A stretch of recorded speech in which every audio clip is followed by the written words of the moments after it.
Good morning. Esteemed faculty, distinguished guests, ladies and gentlemen. Welcome to the European University Cyprus School of Medicine for the 12th International Biomedical Scientific Cyprus Congress.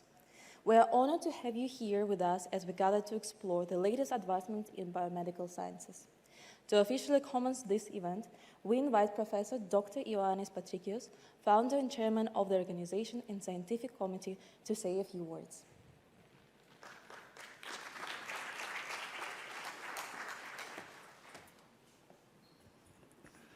Good morning, everybody.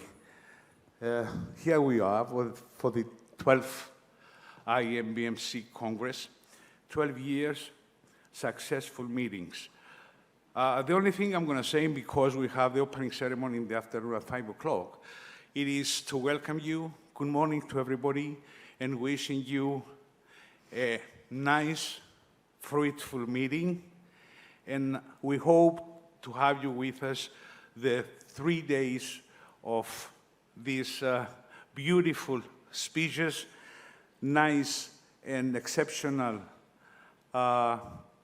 scientific entities, and all of the rest. Welcome to the University of Cyprus, the School of Medicine, and enjoy the 3 nice days of meeting. Thank you for coming.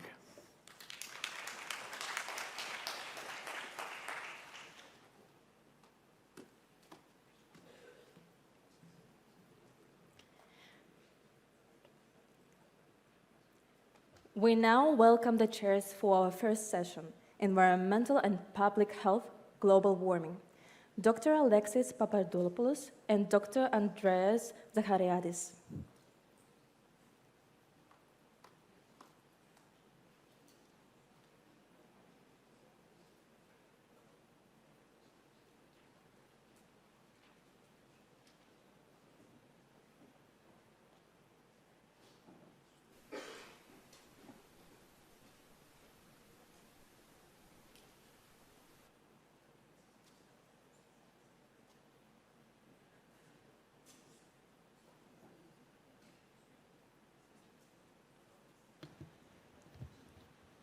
Hi, everyone. Good morning. Thank you for coming to the first session of this very promising Congress. I'm Dr. Alexis Papadopoulos. I'm a member of the Respiratory Society. So, the first session has a title, Environmental and Public Health, Global Warming. And I would very like to welcome our first guest, Dr. Dimitris Grassos. Dr. Grassos is a respiratory consultant. He graduated from the School of Medicine of the University of Athens. He got his Master of Science in Interventional Cardiology from the same university and Master of Science in Primary Health Care from the University of Thessalias Medical School. Currently, he's a professor of medical physiology and pathology and a consultant in respiratory medicine. He serves as the Vice President of Hellenic Union of Pulmonologists, and he's a member of the European Respiratory Society. His lecture title is very interesting and promising as well, is The Pulmonologist's View of the African dust, organs, and industrial particles. Dimitri, thank you. Good morning.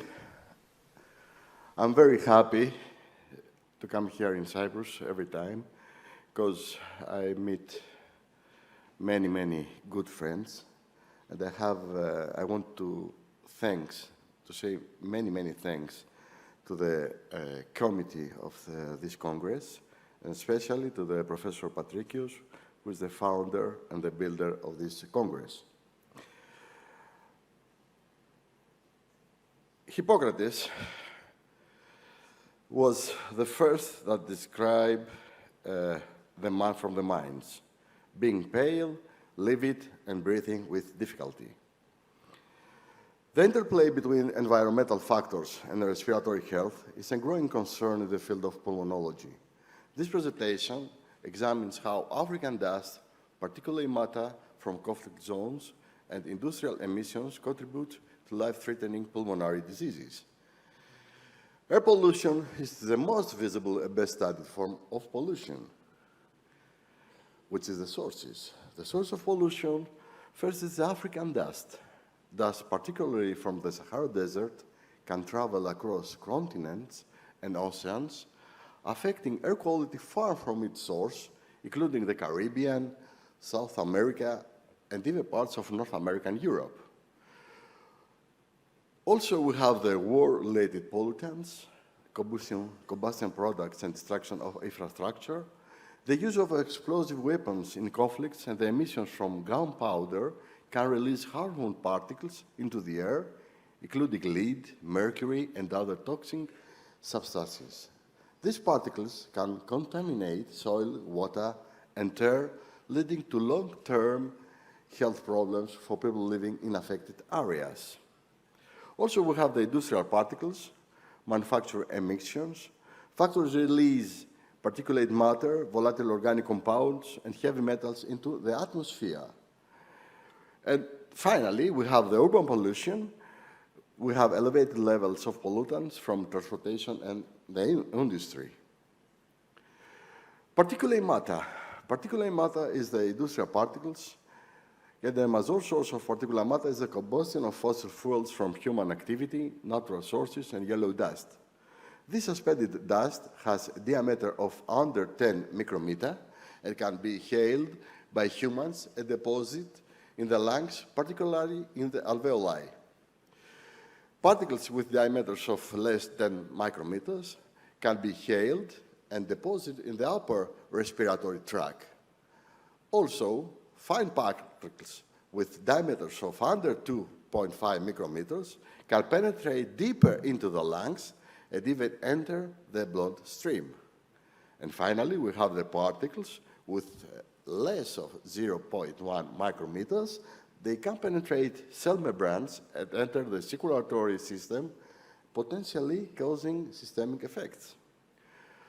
Other industrial particulates are the metals, lead, cadmium, mercury, arsenic, chromium, copper, and other heavy metals from industrial processes, silica, and finally asbestos. African dust can carry organic matter, including bacteria, viruses, Streptococcus pneumonia, and fungal spores. Species like Aspergillus and Candida contributing to respiratory infection and allergic reaction.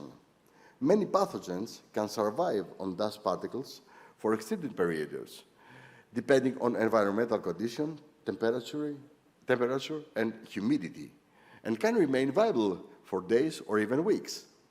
These dust particles can aerosolize pathogens, allowing them to remain suspended in the air. And we see the spores here of Aspergillus. The mechanisms for impact on the respiratory system are, first, we have the deposition and the penetration. Dust clouds can serve as bioaerosols where pathogens are carried along with particulate matter, increasing exposure during dust events. In the upper respiratory tract, larger particles tend to deposit in the nasal passage, throat, and upper bronchial tubes, causing irritation and inflammation. The root is in the lower respiratory tract, when smaller particles, PM2.5 and ultrafine particles, can reach the bronchioles and alveoli in the lungs, causing more severe health effects. The product of all of these are the cellular damage. Industrial particles can cause oxidative stress, leading to the production of reactive oxygen species, and this oxidative stress damages cellular structures and induces inflammation in the respiratory system. The dust can cause irritation of the airways, leading to bronchoconstriction, increased mucus production, and symptoms such as coughing and wheezing. Chronic exposure to industrial particles can lead to reduced lung function, characterized by decreased airflow and impaired gas exchange. This is particularly harmful to individuals with pre-existing respiratory conditions. And finally, we have the immune response. Particulate matter can trigger an immune response and allergic reactions, leading to chronic inflammation and increased susceptibility to respiratory infections. This is the root. In the superior airways, we have the particles with diameter less than micrometer, pharynx and larynx. In the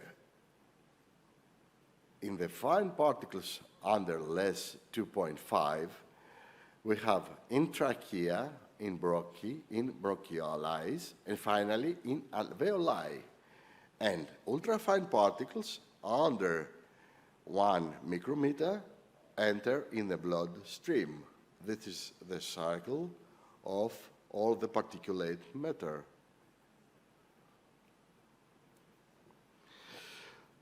Their pollutants leads first in attack the airway epithelium, pass the cell membrane, and produce macrophage activation, interleucin 6, interleucin 8, and TNF, reactive oxygen species, and finally, oxidative stress and inflammatory response. The mechanism of impact on the respiratory system, we know that lead and cadmium leads to vascular damage, endothelial dysfunction, and atherosclerosis by oxidative mechanism. Promoting Fendon reactions, interference with antioxidant responses, DNA damage, and inhibition of NO. Increases in nitrogen can often lead to condition of anoxia or hypoxia. The elements of Fendon reaction, such as hydrogen peroxide and other radical species, are highly toxic to living organisms.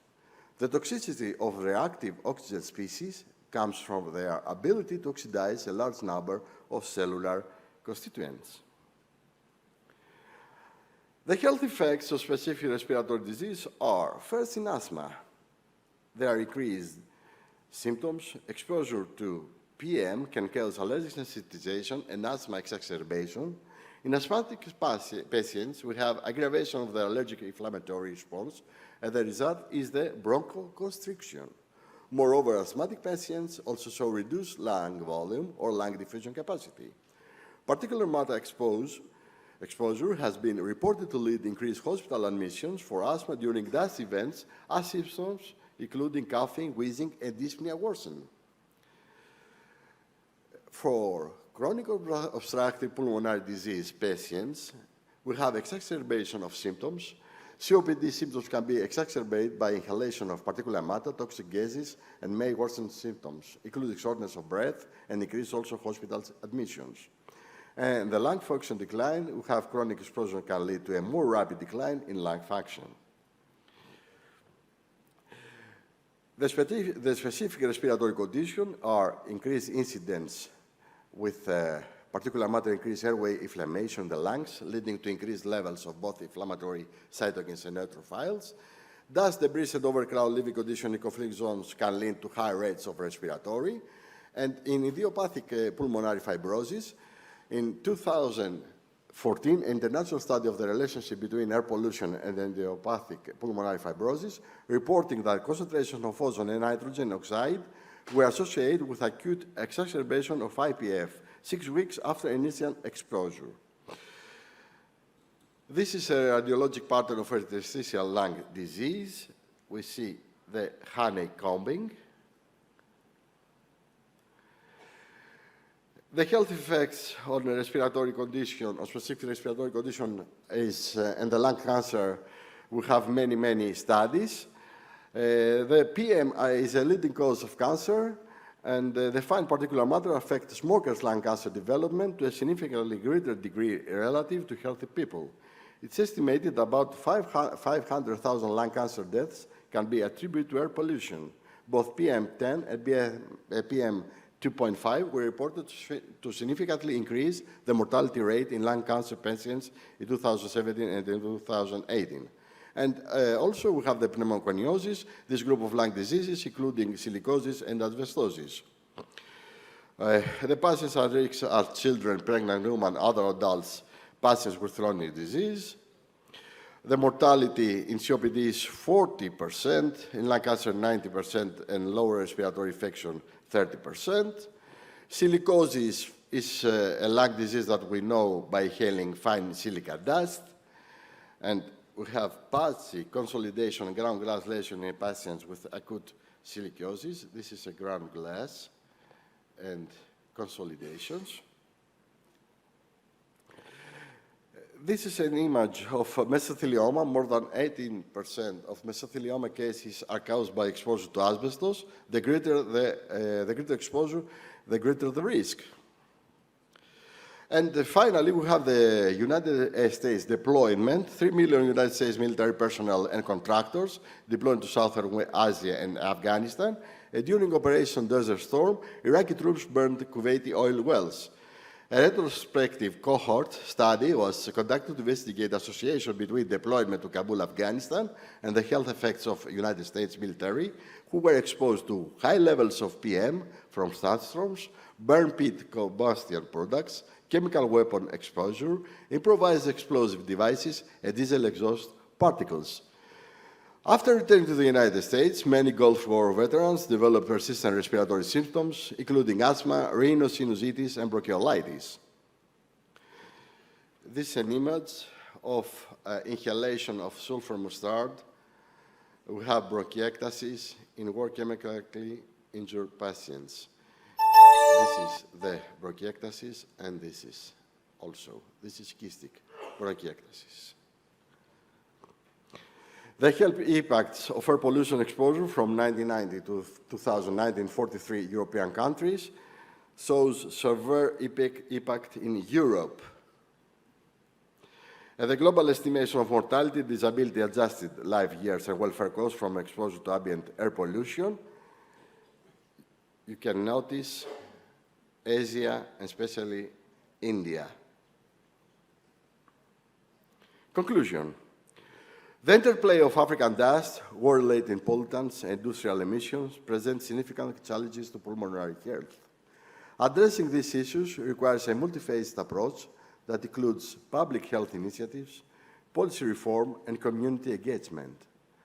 By understanding the complexities of these environmental factors, pulmonologists and public health professionals can work together to mitigate their impacts on vulnerable populations. Thank you very much.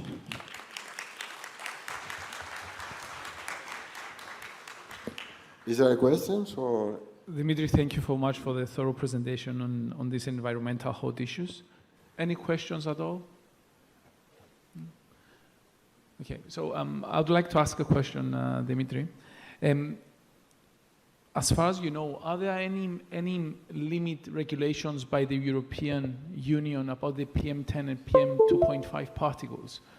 Meaning that, as you said very well, actually, these are the main particles that affect the respiratory system, and especially for PM2.5. The PM2.5 is a regulation under the European Community. In the last slide, Ursula von der Leyen, who is the European Commissioner, has announced many regulations for, especially from the industries, to adopt all the maximal regulations from the exposure of in this particular matter that affects the lung function. Okay, thank you so much. Thank you very much. Thank you. Let's welcome Dr. Stamadoula Tsikrika. It's my pleasure to introduce Mata. She's a respiratory physician at Soteria Hospital of Athens. She's the president of the Union of Pulmonologists of Greece. She's a board member of the Mediterranean Institute for Study and Education in the Prevention and Treatment of Infections. And over the last 4 or 5 years, she's been serving as a secretary and chair of a European Tobacco Smoking Control and Health Education section. Thank you. Thank you very much. Good morning, everyone. I'm so happy to be here. I'd like to thank Professor Patrikios, my chair, and actually all of you, the co-chairs and the co-mates, that you are here for this very productive morning. And my name is Stamadoula Tsikrika. Mata is my nickname. I'm working in Soteria Hospital. I am the chair of European Respiratory Society of the group 6.3 for smoke cessation.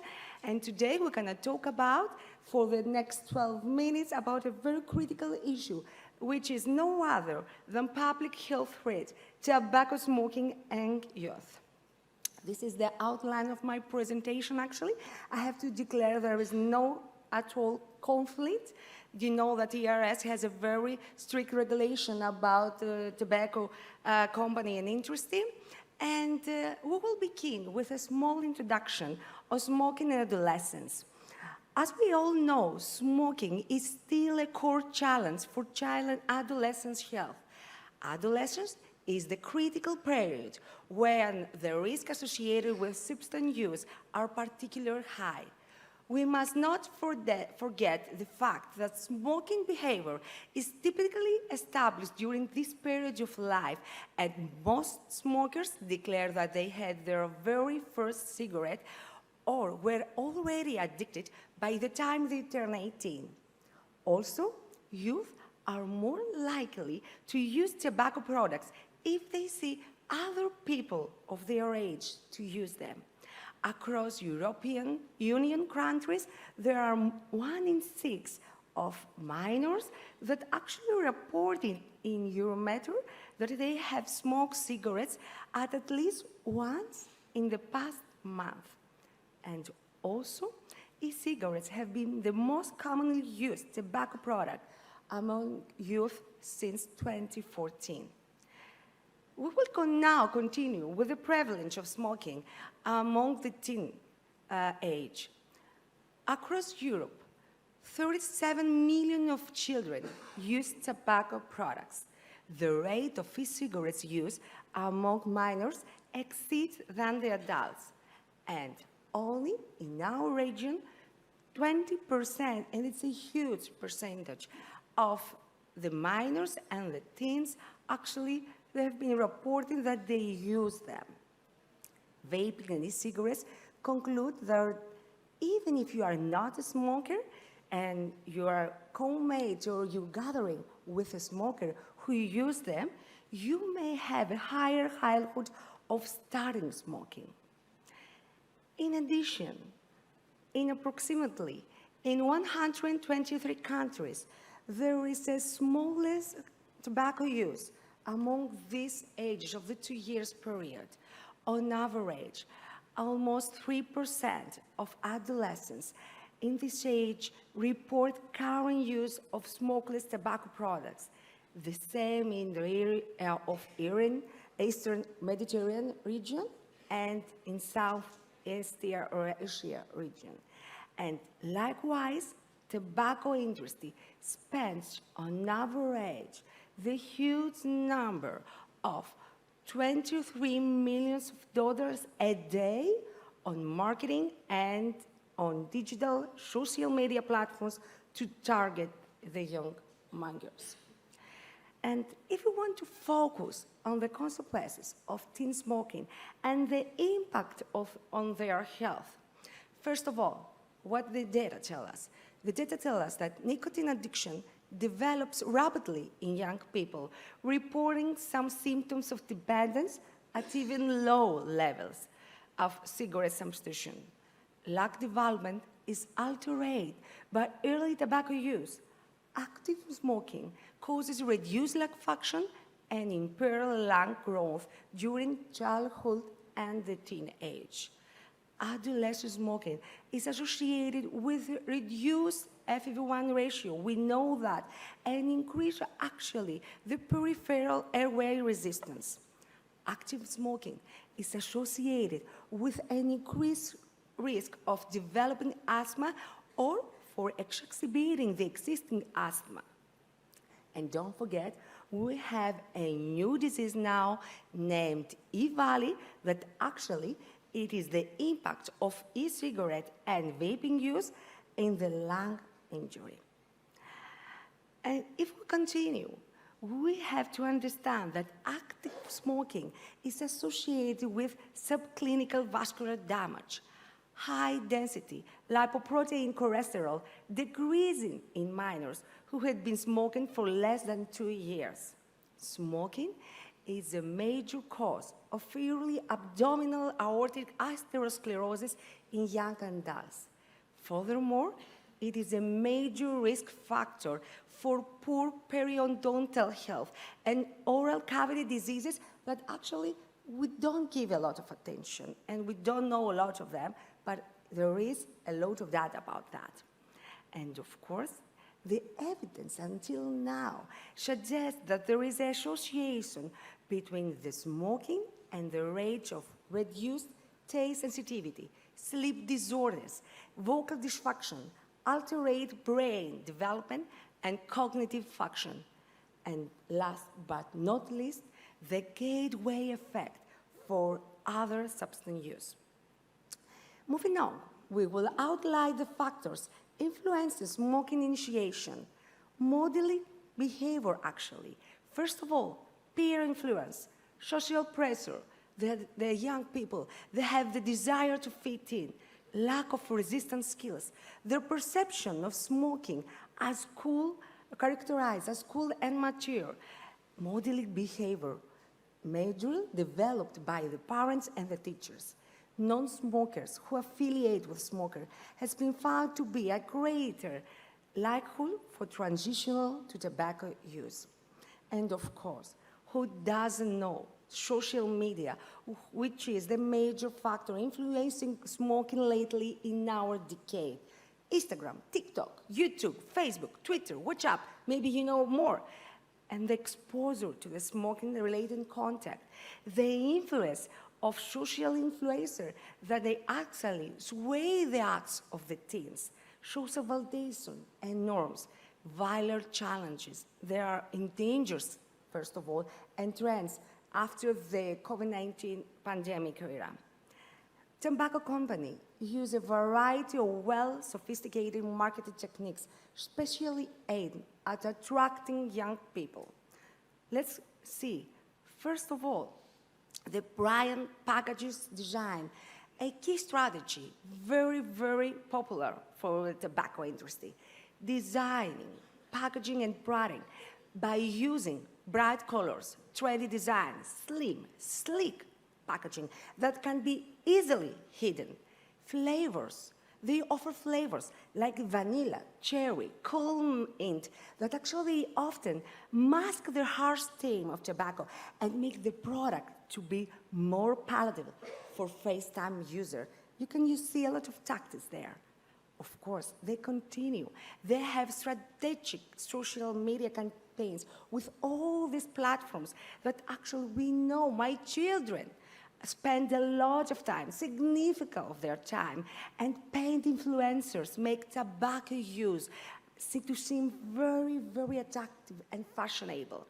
Social media actually emphasize the peer acceptance and the self-expressions and make it to be a superhero and an imaginary hero. Don't forget to top it off. They craft a brand image of rebellion, independence, and social acceptance. Tolerate campaigns to this specific group of population, such as urban teens, hip-hop cultures, or rebellious alternative groups. Stores that they sell tobacco often place at the A level, so the minors can have the highest visibility, and this is getting the nerves of me. So what we can do to prevent the strategy and make our own intervention? First of all, to increase the most effective measure and strategy is to increase the awareness of the evidence among the minors for the diseases related from tobacco. To encourage, we have to commend for tobacco control by encouraging the EU members to implement tobacco control for all tobacco products without exceptions, and to improve the tobacco cessation policies, to advocate for evidence-based methods and studies, independent studies from the tactics of the tobacco industry to support smoking cessation, to use the technology, the mobile apps, the online resources, and of course, to restrict the marketing and the advertising from the tobacco very well sophisticated techniques. What else? Moreover, we have to take the initiative to host school-based programs like here. I don't know what really happened to our university, and I would like you to tell me about it. The programs with interactive and education sessions that actually can teach students about the benefits of staying smoke-free. Media campaigns, TV ads, and posters with impactful messages that highlight the risk of smoking. Parental guidelines are actually mandatory. For example, talking to their children about the dangers of smoking and the model of non-smoking behavior. Community programs for them to improve the communication and actually to realize who is the real influencer, who is the one who is the role model. And of course, everything of that must be concluded in our anti-smoking campaigns. What else? We have to expand smoke-free areas, especially in places where children, young people, and us, family, we are gathering together in schools, parks, and sports facilities. And to conclude, adolescent smoking represents a complex intersection that requires concerted efforts from policymakers, health professionals, educators, and communities to mitigate its adverse effects. By leveraging evidence-based intervention, we raise the awareness about the risk associated with smoking, with fostering supporting environments, and we can work all together towards to a future where fewer young individuals succumb to the harms of tobacco use. And me, as the chair of the 6.3 ERS group, this is my reality and not the utopia. And please work with me, with all the health professionals, to have a smoke-free generation. And I believe you will be the one. Thank you very much.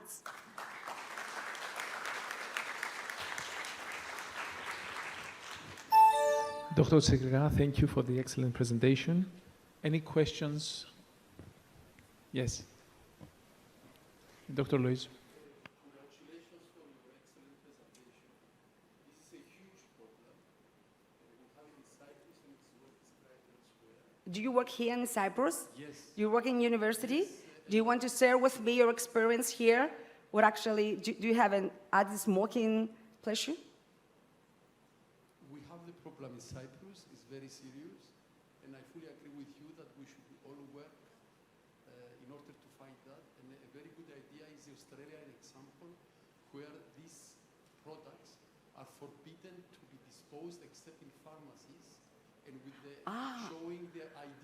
This is a new legislation which has been applied since summer 24 in Australia. You cannot buy them. It's forbidden to put nice emballage, like very well described. So a very good idea we could promote in Europe, in Greece, in Cyprus, and elsewhere, to be able to buy these products only through pharmacies and by showing the ID. The Australians and the Irish, they tried also that they can get it only through medical prescription. They didn't succeed yet, but it's a good way to go forward. This is for the general, and congratulations for your... We should join forces because it's a huge problem. Please. I have one question that I would like I to... have one question too for you then. Yes. I don't know, Professor Patrikios, I would like to ask, do you have in the curriculum of your studies some lecture for no smoking behavior? No, nothing. We have to do that then. We have to collaborate probably. We have to do that, yeah. My question is specific about the EVALI syndrome. We know that it has been described in 1920 in the United States because of additions of vitamin E, etc., in these vapors. My question is, has it been described elsewhere in Europe? What is the situation today? Do we have EVALI appearing in Greece? In Cyprus, I don't know. I asked the question to the director of the Department of Pneumology at the Nicosia General Hospital. They didn't have any data, but do you have in Greece or elsewhere in Europe any recent developments about EVALI? Was it that an isolated event with 150 deaths that happened in the 1920s in the United States? Or is it something that is evolving? Do you have any data about that? Alexis, I think he is the expert. He can So, work. Dr. Lezus is actually talking about the EVALI syndrome, is the e-vaping associated lung injury. I think most of the cases in the literature are mentioned in critical care units. So I'm sure if you ask an intensivist, they would know better. As far as I know, there's no case described in Cyprus. Definitely, there are many cases in USA, in United States. A lot of cases, if you look at the literature. Cases are lost. I'm not sure in Greece, but during not the in Cyprus. pandemic period. During the pandemic period, a lot of cases were lost actually because they were being confused with COVID-19. And we do know that the e-cigarette rates increased in this period because even if we can go out, I don't know how was the quarantine period here. In Greece, we had some. Everyone actually ordered from internet, and we couldn't have any control of these products. And things have changed. And another question, in which age actually they can buy here? Is 28 or 21? Is 18 or 21? I don't know. I know because I occupied a lot with this program in Cyprus. Normally it's forbidden, but I made my own little research and asking the people who are in charge of this small periptera around, and they say even if I don't sell it to children of the primary schools or young persons, their mother comes and buy them because it has been propagated that and believed that e-smoking, vaping is harmless because the tobacco industry has succeeded to promote the idea that vaping it's a harmless way to, or a good way, or a less harmful way to stop smoking, which is a myth because you cannot replace one bad habit with another bad habit. So this created the situation that people believe now that vaping is harmless, which is a disaster. So we have mothers buying vaping products for their children, which is very bad. Okay. Thank you. Thank you so much. Andreas, Thank you, Alexis, madam. thank you. Thank you. Thank you very much. So our next speaker is Dr. Dimitris Richter. Dr. Richter is the head of cardiac department at Euroclinic Hospital, Athens. He has special interest in lipids treatment, coronary artery disease prevention, and treatment and thrombosis management. He served from many elected positions, including president of Hellenic Lipidology Society, president of the Council of Clinical Practice of ESC, and member of Committee of Practice Guidelines of the ESC 2016-20. His lecture is about how the regulatory framework promotes the public health benefit concerning smoking. Dr. Richter. Dear Chairman, dear Ioannis, thank you for the invitation once more time. And the fact that you see the ESC Congress in London, it's because 2 months ago I gave a very similar speech there, and it's the first time the European Society of Cardiology decides to discuss about this problem. Until now, it was just how bad smoking is. But we realized as European Society of Cardiology that we need to discuss about what the alternative is, because either we like it or not, it's here and probably gonna stay. So it's better to know risks, if there is any positive part, or what to do and how to avoid. At this point, I would like just to mention, Mr. President, that a valid disease has been officially recognized only in the USA, and it was a very big discussion why in the UK, which we have the biggest part of vapors, did not appear any case. And probably it's because UK is very regulated on the products that are there in commerce. Instead, in the USA, we had all this vitamin E story. Alternative products. Practically, we have vaping, electronic cigarettes, and we have the heat-not-burn devices. Are they bad? Yes. I think there is not a question if these products are healthy. They are not. The real question is if these products are less harmful than smoking. So the whole concept, we need to see it under this point of view, and that's the big question. What do we know until now? We know that as the temperature increases, we have more harmful chemicals. And as far as we speak for cardiology, we have various studies, and a lot of them are from Greece, showing that electronic cigarettes increase arterial stiffness and oxidative stress less than conventional cigarettes. A very nice study from Italy comparing normal cigarette, heat-not-burn product, and vaping found again that vaping and heat-not-burn were not the best, but were much better than a normal cigarette. And we see that in various ways, either biochemical, either by trying to measure the elasticity of the vessels, like FMD. You see here a meta-analysis from Ioachimidis. What it showed that it increases arterial stiffness and blood pressure, but less than what it does a normal cigarette. Do we know if these products are associated with less events? No, it's very soon. There's a country which has the biggest studies on that is South Korea, in which they have published 2 studies in circulation. One came out last week.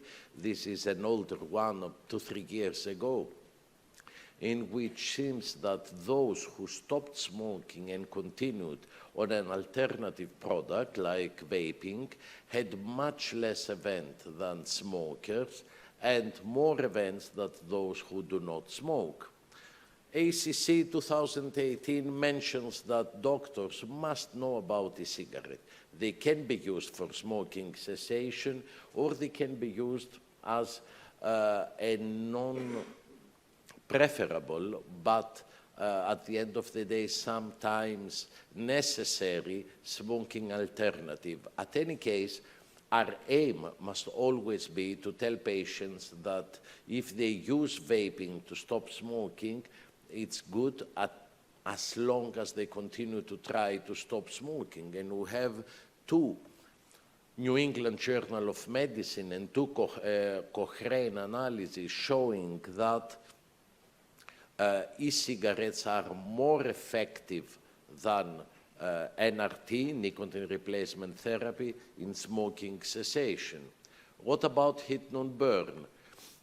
We do not arrive in the heat-not-burn products to burning, so practically we have much less chemical substances. As far as carcinogens are measured, it seems to be more than 90% reduction in the non-carcinogens with heat-not-burn when confronted to normal cigarettes.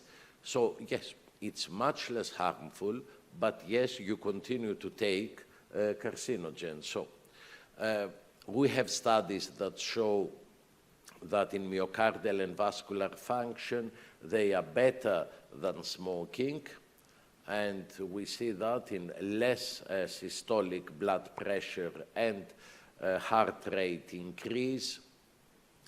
And what you heard from the previous speaker is the most important part. We need to ban the possibility of youths to buy them, because unfortunately we are creating a new generation in which 15-year-old people are vapers and non-smokers, and now it's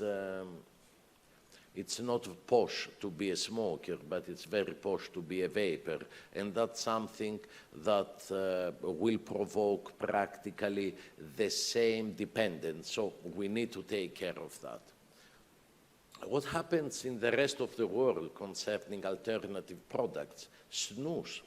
Snus in Sweden has not led to an increased tobacco use, has led to much less smoking and to much less cancers from smoking. And why don't we ever hear about snus in our countries? Because it's banned in the European Union. Since the decade of 80s, the European Union banned the sale of snus. The only country who kept it was Sweden, which vetoed about that. And we have it in UK, we have it in USA, we have it in Switzerland.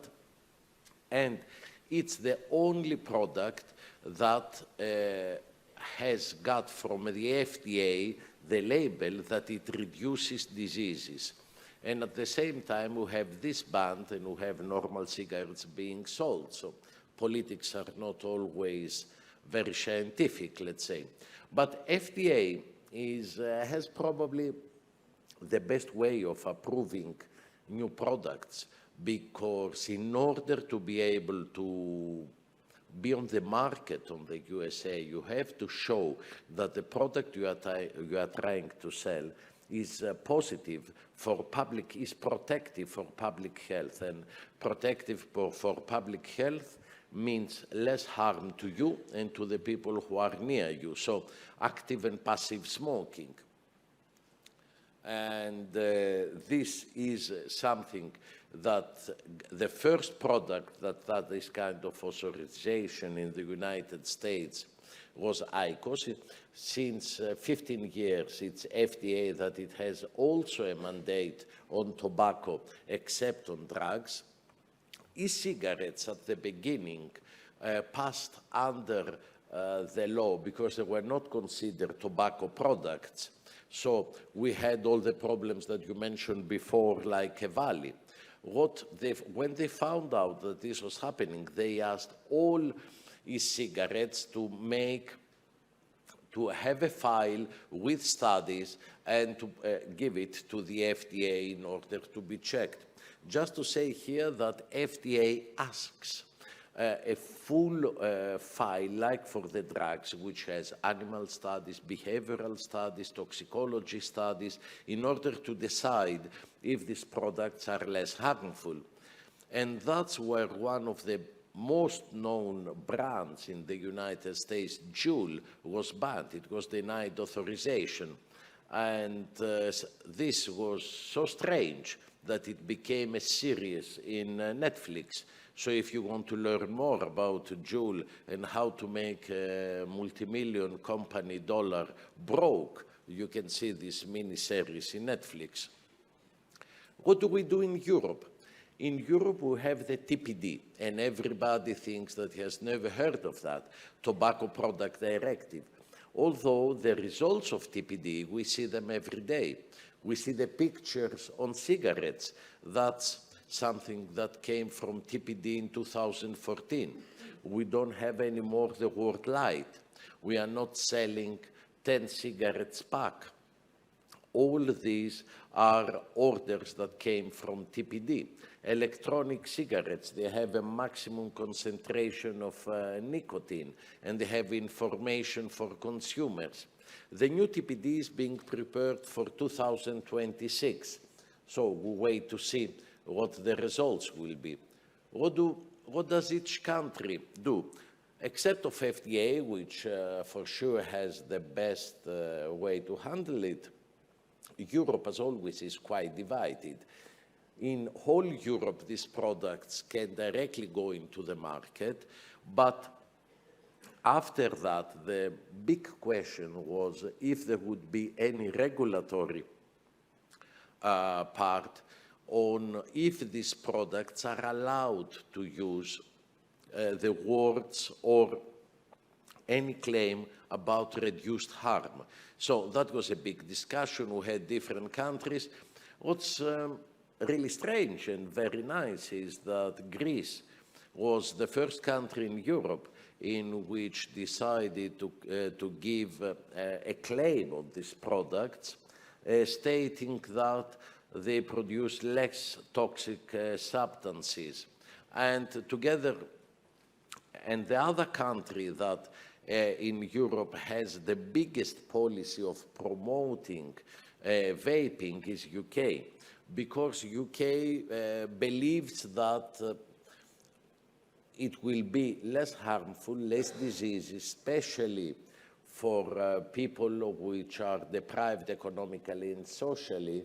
So considering that a small percentage each year of those who try to stop smoking will succeed, they are promoting a lot the e-cigarettes. They arrived at the point that NHS is paying for poor pregnant women for their e-cigarettes in order to help them stop smoking.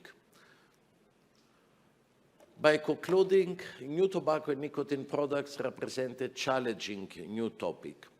We don't have answers of how bad they are. And also I have to remember you that in order to understand that smoking kills, we needed 20 to 30 years epidemiologically. Older than me doctors described that in the 60s they had American Heart Association ashtrays.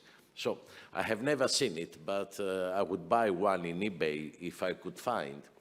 We need to continue to make studies. We need to try to eliminate completely tobacco smoking, and we need to be very careful in order not to let the younger people start alternative products. It's very different if a smoker of 50 years old who is unable to stop and has failed many times decides to pass to an alternative smoking way, and that can be a positive result for his health. And it's very different when a 16-year-old person starts vaping. Thank you. Thank you very much for the excellent presentation. Indeed, we as doctors and medical community, we are always one step behind from the industry, or the industry is always ahead.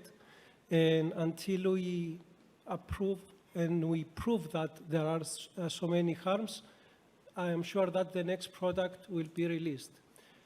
Are there any questions from the audience, please? Okay, thank you very much. Thank you. So our next speaker is Dr. Loizos Loizou. I think you all know him. Dr. Loizou is a clinical professor of pediatrics, pediatric oncology, hematology at Medical School of University of Nicosia. He's a former director of the Pediatric Oncology Hematology Clinic at Makarios Hospital. He's also the president of the Elpida Foundation for children and adolescents affected by cancer or leukemia. He will talk about vaping and e-cigarettes in children and adolescents, and we are very interested to listen what he has to tell us. Dr. Loizou, thank you very much.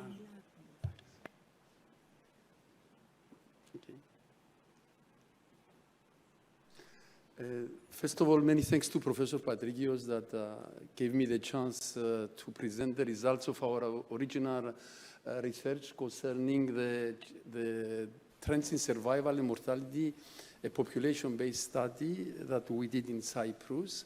My purpose is to give you an overall picture of the childhood cancer in Cyprus and describe the survival and mortality rates, which are very important in order to know the effects of therapy and prevention. These two metrics of descriptive epidemiology, they have their own value. One, survival rates is more related to therapy effectiveness or mortality rate combines also the results of prevention. Just a small reminder, childhood cancer is not one disease entity, it's a spectrum of various diseases. There are 12 major categories with at least 100 subtypes. The most frequent types are acute leukemias, CNS tumors, lymphomas, germ cell tumors, thyroid cancer, embryonal tumors, and others. In Cyprus, we started studying epidemiologically childhood cancer from the 1990s, and we have been able to in the frame of this research, to create the Pediatric Oncology Registry of Cyprus in order to study the descriptive epidemiology metrics, first of all, because they are of capital importance in order to define the appropriate cancer management strategies in the country.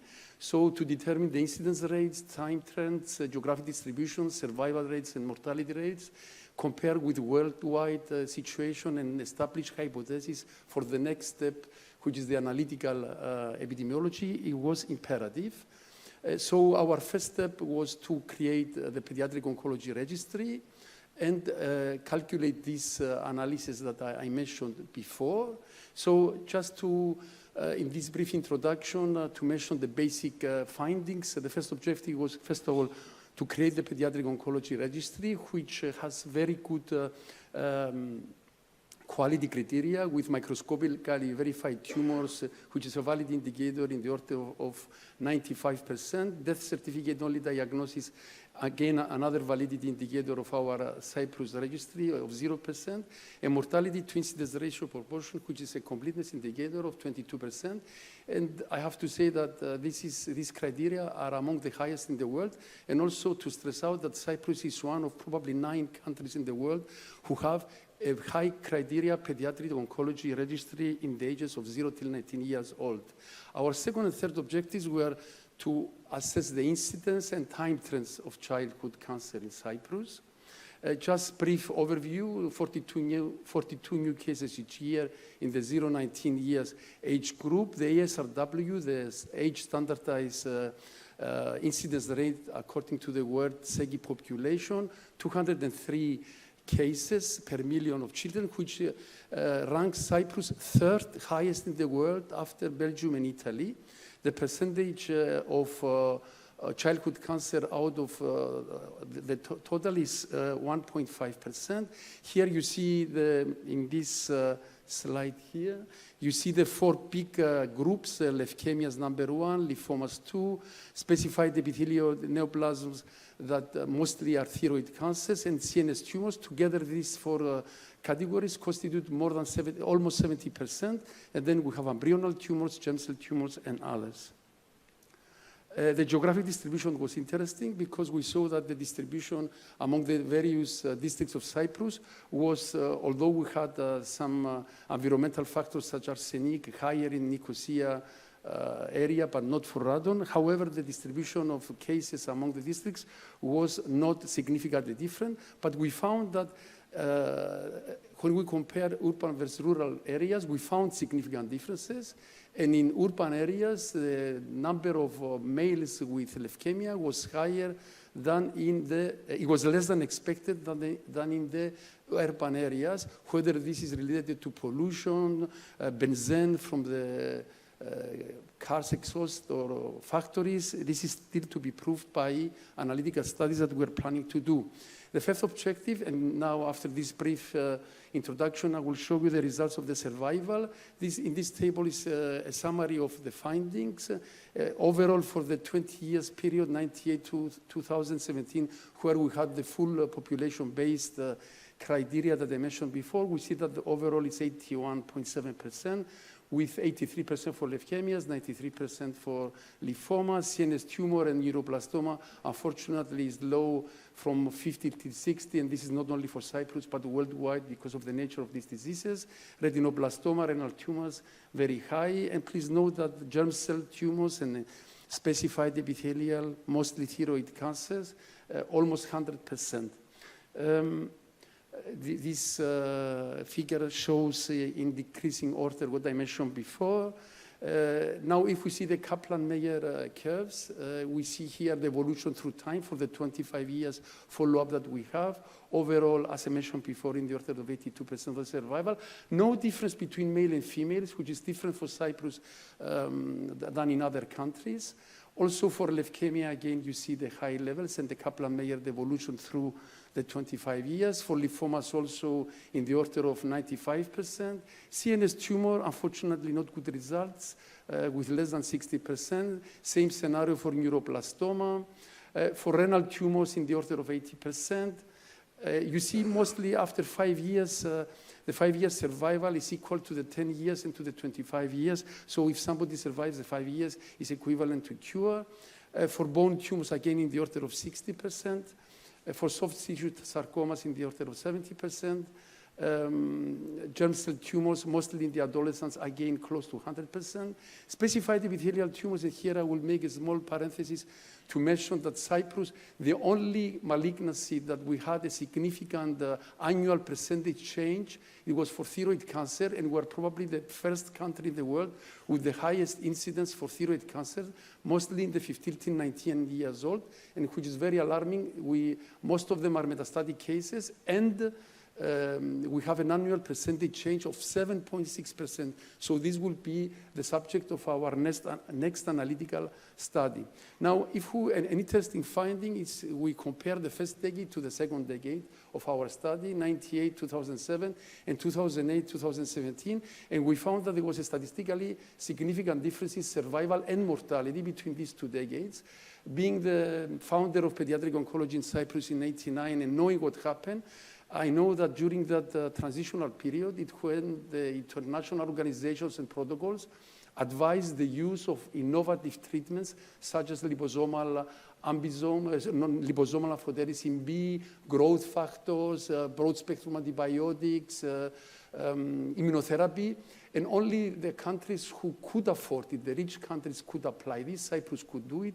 So like other developed high-income countries, Cyprus witnessed this progress. Unfortunately, this is not the case everywhere, and we know that in most of the countries of the world where more than 80% of childhood cancer cases appear, survival rates are less than 20%, like, for example, in the sub-Saharan countries of Africa. So important message here is that using appropriately innovative therapies can make the difference.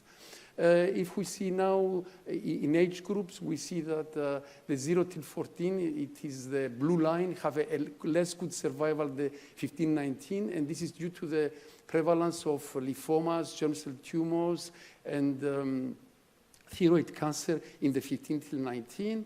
If we compare the other age groups, no significant difference. Conclusion from the survival study, almost 82% for all the groups together. A significant difference of the second decade to the first decade because of the reasons I mentioned before. A significant higher survival for the adolescents compared to the 0 till 14 years old. No significant difference between male and females overall, and this is something particular in Cyprus. In other countries, females have a better prognosis. Not in Cyprus, they have the same as males. Less good prognosis for brain tumors and neuroblastoma, better prognosis for leukemias, lymphoma, germ cell tumors, thyroid cancer, renal tumors, and retinoblastoma, just in other high-income countries. Also, another particularity of Cyprus, except the very important dimension about thyroid cancer, is that survival of infants with cancer in Cyprus is not significantly lower than in other age groups, or in other countries when we made our comparison, infants fare worse than other ages. The sixth objective was the mortality. It's very important. As I mentioned before, many people say, if you do survival, why do you do mortality? Because it's very close notions. We do it because they are complementary, both are necessary. Survival reflects the results of the therapy, or mortality reflects, of course, the results of therapy and treatment, but also reflects the strategies of prevention, primary and secondary prevention. This is a basic difference. Now, if we see per year, we see that overall we had 130 deaths during this time period, 72 males, 58 females. If we say the crude mortality rates, 2.9 for males, 2.5 for females per 100,000 individuals of this age group, overall 2.7. We divided here again, here is the distribution per year, but what is important is that we divided again per 10 years period, and we see that for the first decade, the crude mortality rates, it was 1.8 individuals per 100,000 for both sexes, 2 and 1.6, or the decade afterwards, when we had that transitional period, it's for all the three categories here, 0.9, and in this summary table, we see the significant difference that between 98 and 2007 and 2008, 2017, the deaths were halved. This is very important. Now, if we take per group, the major groups, we see that in leukemias, there is not a statistically significant difference. The same for lymphomas, the same for CNS tumor, and always the mortality rates are low. also true for thyroid cancer. When we made the joint point analysis, this was significantly with a low p-value, this difference I mentioned before. True also when we did it per calendar year, and true when we did it per 3 years. Conclusions from the mortality studies. In Cyprus, the mortality was quite low, 2.7, similar to other developed countries. This is notably low, underscoring the effectiveness of cancer management in the 0-19 years old in Cyprus.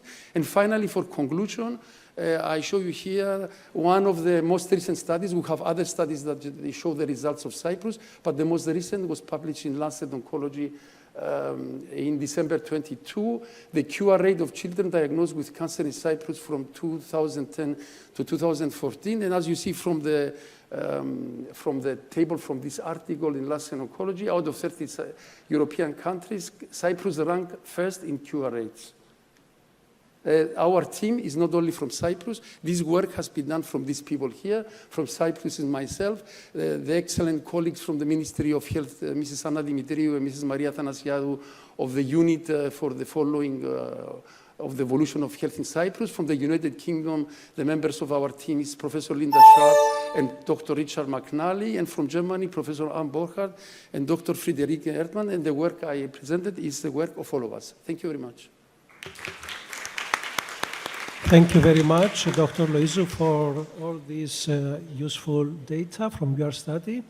So here in Cyprus, do you believe we have to worry about our children regarding the prevalence of cancer in these group ages? Yes. Or we are well regarding the neighbor countries? I will answer more generally. We have to be very much about our children for many reasons. Number one, obesity. Number two, vaping. Number three, increases in certain cancers like thyroid cancer. At least three that I can mention now. And we should take measures to fight obesity. Just to remind you that over the last 30 years, the subsequent 3 studies, COSI, COSI studies from the World Health Organization, constantly showed that Cyprus in children is number 1 out of 35 European countries in obesity and overweight. As we know, obesity and overweight is a cause of diseases and cause of at least 22 types of cancers in adults. And because it's part of our research, we gather more and more data that show that obesity and overweight can be a cause of cancer in childhood. So we have to worry. Number 2, vaping, like our excellent colleague mentioned before. In Cyprus, we are growing a generation of children who are going to be ill adults and probably will be the first generation who will have a life expectancy less than ours. So we have to be worried, we have to all act together because we have a huge problem. And this is just the most important points that I see now. Thank you. Thank you very much. Any other questions?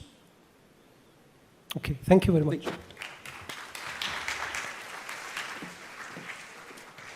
So this is the end of the first session. Thank you very much. Thank you all of the speakers, and we move to the second one. Thank you.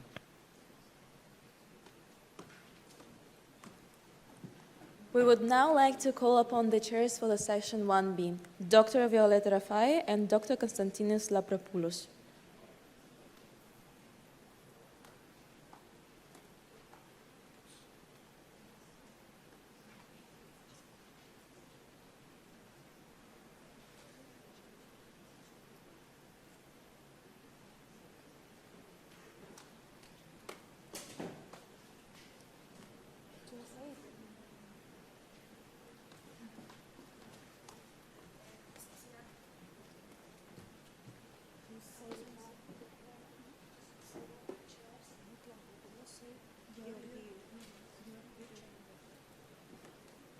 The chairs are Dr. Violeta Rafai and Dr. Georgiou Georgiou.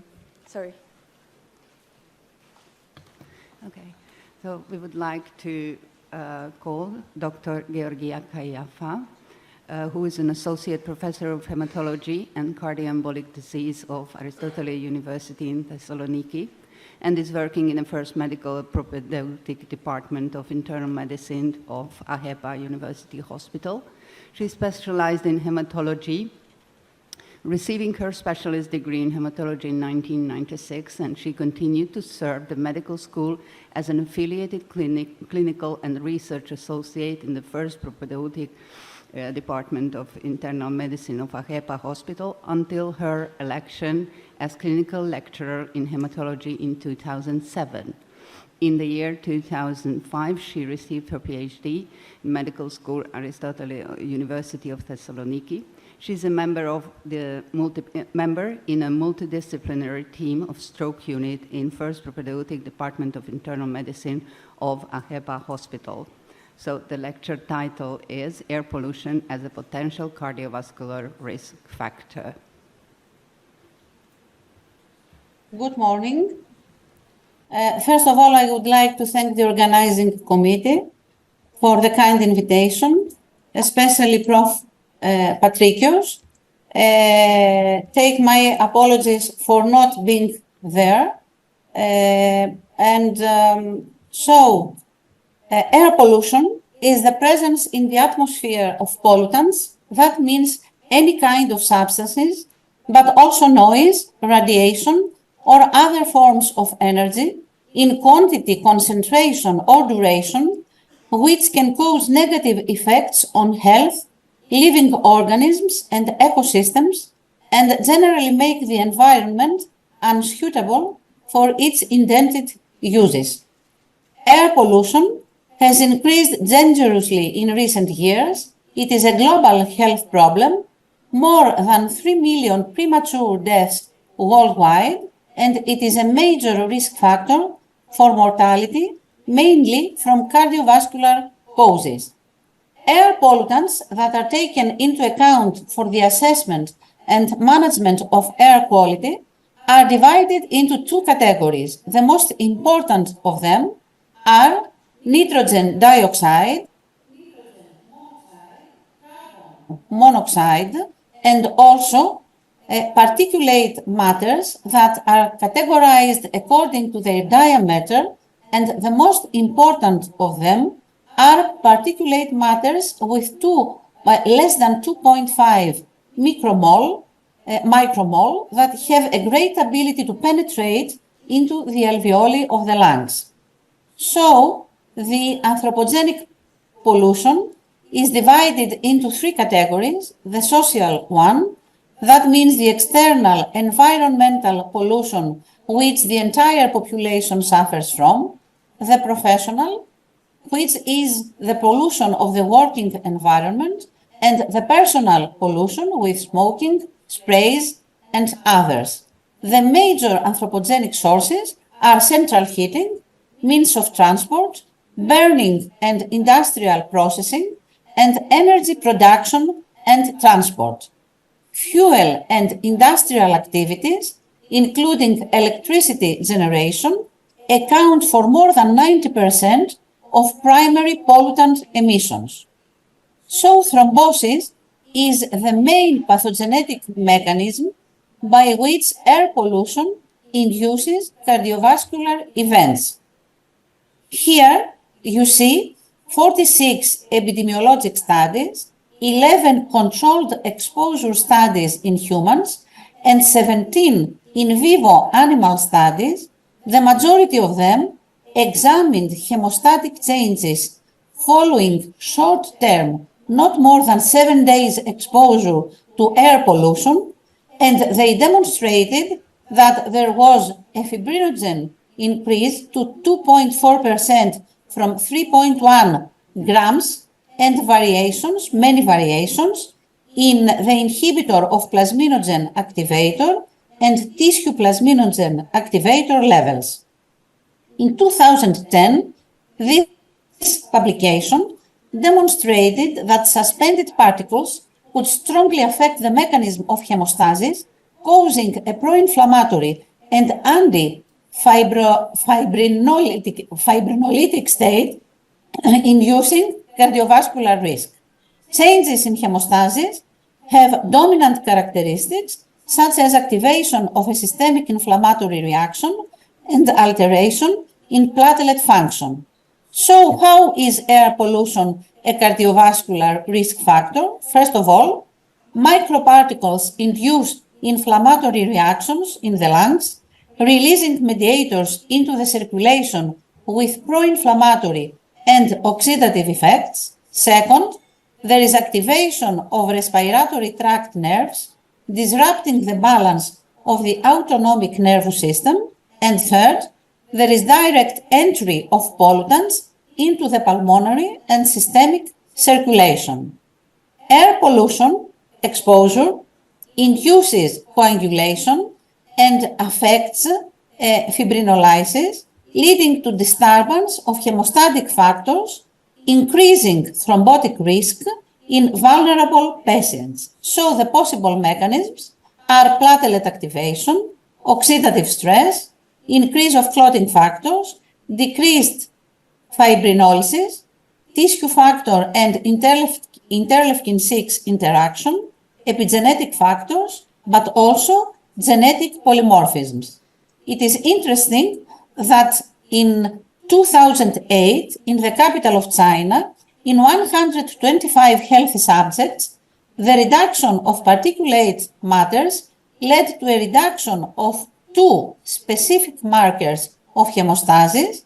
In particular, there was a significant improvement of soluble P-selectin and von Willebrand factor. The association between particulate matters exposure and levels of P-selectin was observed only in coronary patients not receiving clopidogrel, and that demonstrated the important role of platelets and of antiplatelet agents.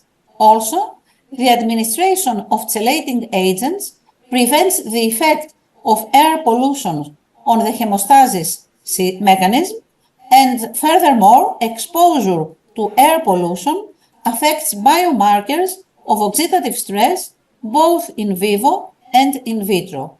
There is strong relation between particulate matters and hemostatic biomarkers in people with genetic predisposition to oxidative damage. Furthermore, exposure to environmental agents acts through epigenetic mechanisms. That means changes in gene expression without changing the DNA sequence. And at last, exposure to black carbon particles resulted in this publication in a reduction in DNA methylation of the tissue factor gene with a subsequent increase in fibrinogen expression. So here is a study in our clinic with regard to the predictive value of atmospheric pollution for the severity of stroke with epidemiological data of our city, Thessaloniki. As I have already said, air pollution induces inflammation, endothelial dysfunction, heart rate variability, and arrhythmias, and so it causes cardiovascular diseases. The purpose of our study was to investigate the correlation between the severity of the acute stroke and the levels of air pollution in the different areas of our city. 231 patients were registered finally in this study, and we had data with regard their age, gender, the stroke severity according to the NIH stroke scale, the patient's address, and the date the accident occurred. Also, we had data with regard to the air pollutants and meteorological variables. After the statistical analysis, we had the epidemiological characteristics of the population and the comparison of pollutants in relation to stroke severity. So our conclusion was that it appears that air pollution plays a role in the occurrence of severe stroke, mainly through nitrogen dioxide levels and indirectly through wind speed data, which is compatible with existing publications and needs, of course, to be confirmed by larger studies. This study, was then announced in the European Congress of Atherosclerosis, and the same investigators wrote a chapter in a book with regard advances and new trends in environmental informatics with the possible associations between air pollution and diabetes mellitus in our city. Models were developed for describing key diabetes mellitus parameters and for identifying environmental influences to patient status. 193 consecutive type 2 diabetic mellitus patients were studied with several laboratory and clinical characteristics, as well as their home address for each patient, and also air quality data. So, atmosphere quality parameters like ozone seemed to have a positive effect on GFR, which is a diabetes mellitus dependent parameter, while other atmosphere quality parameters such as carbon monoxide seemed to have a negative effect on glycosylated hemoglobin. Whether air pollution can cause childhood obesity is still under investigation. Here we have publications with regard near roadway air pollution associated with obesity or increased body mass index trajectory. We can see the BMI association with traffic density and the BMI association with prenatal polyaromatic hydrocarbon exposure. The potential mechanisms are the inhibition by polyaromatic hydrocarbons of catecholamine-induced lipolysis, also the mitochondrial damage from early life urban particle exposure, estrogenic effects of urban particles, and increased visceral adipose tissue and adipose tissue inflammation. This is a publication with regard ambient air pollution which exaggerated adipose inflammation and insulin resistance in a mouse model of diet-induced obesity, and as we can see, particulate matters induced larger adipocytes, macrophage infiltration, and insulin resistance. Open questions whether air pollution can cause obesity and by which mechanisms still under debate. We have many publications also with regard air pollution and diabetes risk. Based on 3 available longitudinal studies on exposure to fine particulate matters, here the authors estimated a 10% increased risk of type 2 diabetes per 10 milligram per square meter increase in exposure. For nitrogen dioxide, there were 2 longitudinal and 2 cross-sectional studies available, which suggested an 8% increase in type 2 diabetes per 10 milligram per square meter increase in exposure. Maybe subclinical inflammation was the major driving force for the incidence of diabetes in these and many other trials, as you can see. Here is a study from the Harvard School from 1,131 mothers who were exposed in the 3rd trimester to black carbon and to a lesser extent to fine particulate matter, and they gave birth to babies with increase in systolic blood pressure. Air pollution is also connected with dementia. Here we have many trials that pollutants examined included particulate matter, nitrogen dioxide, nitrous oxides, and carbon monoxide and ozone, which demonstrated that greater exposure to airborne pollutant is associated with an increased risk of dementia, and the same result here in this publication also.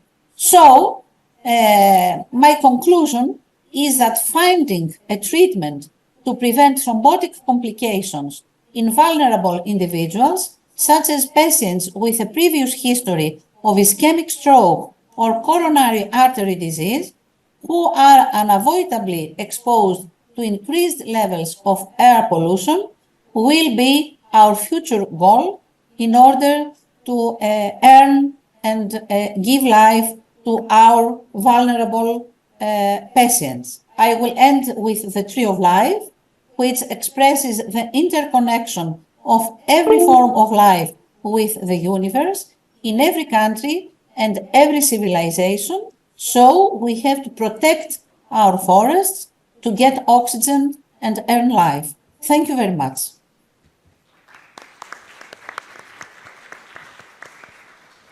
Thank you very much, Dr. Kayafa. Do we have questions?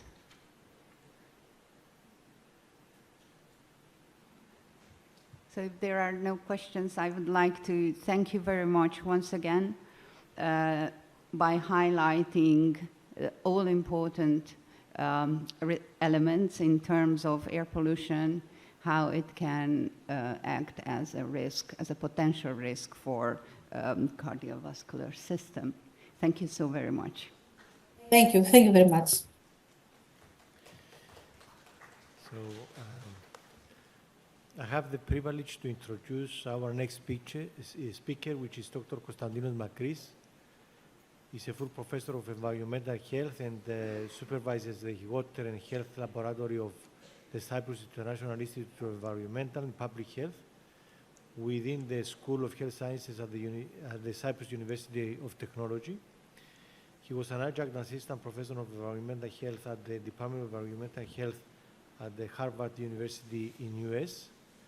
And his research team aims to reduce population health risks attributed to environmental stressors, chemical and physical, found in drinking water and other environmental media. Dr. Makris. Kalimera, good morning, everybody. Thank you, the chairman, and the organizing committee, Professor Patrikios, for the kind invitation. I'm very happy to be here and see some friends and also some new faces. So I would like to talk to you today about the application of a novel methodological framework, that's of the human exposome on children's health and environment studies. Okay, that works. I have no COI, no conflict of interest. It doesn't move.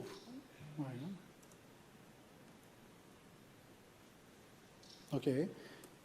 So my presentation is going to focus on children, just like Professor Loizou before talked about the new initiative for Cyprus, establishing such a pediatric cancer registry in Cyprus is very innovative and something that was missing from the country. I'm going to share with you also some parallel initiative that our team and our colleagues have actually initiated. So I see here a very good collaborator of our observatory, Professor Deltas. So I'm going to continue with the human exposome. I will describe what this cohort observatory for Cyprus, for Cypriot children is, the children first, and the progress we have made on that front, and finish with synthesis. So I'm going to start with some unique characteristics of childhood. So according to, you probably know the hypothesis of Professor Barker that during early life and childhood, the organism is really plastic or sensitive to various external threats and stimuli. And these stimuli, during development, could actually induce changes that could remain throughout the life, and potentially these childhood exposures to various stressors could dictate and predict a lot the risk of various chronic diseases later during adult life. And during childhood, you probably know also that children have increased susceptibility to various environmental exposures because of their rapid growth and because of the not well matured metabolic systems to metabolize or deactivate any external stressor that enters the human body. And also, many of the children, because they live with their parents, they may be passively exposed to different environmental exposures. And if we consider the primary school children, this is to the right, you can see here this graph that shows how the risk of obesity increases during the life of children. So you can see, for example, initially, there is some small increase in the risk of obesity up to 5 years of age. But then during primary school, that risk really shows a very steep change. And then in adolescence, let's say you have a stabilization, and then young adulthood, you see again the risk of obesity rises. And already has been discussed before that obesity, childhood obesity, is a major societal issue for Cyprus, Greece, and other countries in the globe. So just to confirm what already has been said, these are the WHO childhood obesity prevalence percentages. You can see Cyprus and Greece, unfortunately, are on top of the list, and Greece is actually moving forward to establish a childhood obesity program. Cyprus is lagging behind a little bit on that. Hopefully this will also happen soon. And, you know, this obesity multifactorial disease is accompanied by several habits, behaviors, lifestyle that parents and children usually engage to. And you can see some characteristic trends: low fruit and vegetable consumption, as you can see here for the particular age group that we are interested. Physical activity is also up to the optimum levels that we would like to see. And also, what about school exposures? I mean, what kind of environmental exposures our children at the school, also here at the university, for example, are being exposed? A recent research we did in primary schools, we found that during May and June, 85% of the school time usually have indoor air temperatures in classrooms more than 27 degrees Celsius. And about 1/3 of the indoor PM 2.5 levels actually exceed the threshold of 15 micrograms per cubic meter. To add to that, also the Mediterranean region, Cyprus, Greece, and other countries are actually a living lab for climate change research. And you can see here some probabilistic density distribution changes for different Mediterranean cities. You can see, for example, the Nicosia here, where you see how the data maximum temperatures by decade shift to higher air temperatures. And this is something that is also accompanied by higher intensity and higher frequency of these climatic events. What is the effect of these climatic manifestations on children's health? We have literally no data. So this is a very good, bright soil for all you young scientists to start thinking of how you can contribute to this kind of societal problems. And what do we do in schools? I mean, what kind of services do we offer? The ministries in Cyprus, in Greece, they have specific school health services that they offer specific services. For example, between, you can see here, this is for Greece. I was in a public health meeting last week in Greece. That's why I have the Greek data here, but we also have similar data for Cyprus. And you can see here that they do offer some screening tests for respiratory system, for anthropometrics, skin examination, etc. So this is accompanies like a medical record for each child that enters school. We have also something similar here in Cyprus.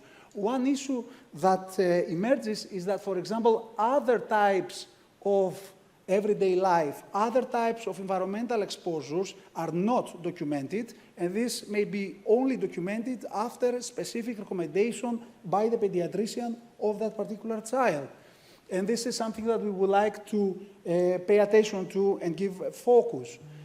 Another limitation of that is that these data are survey data. They are not prospectively. We don't follow the same children from one year to another. And this is what we also lack if we want to give to the authorities good quality data in order to establish primary and secondary prevention programs for different childhood-related morbidity and mortality burden of disease.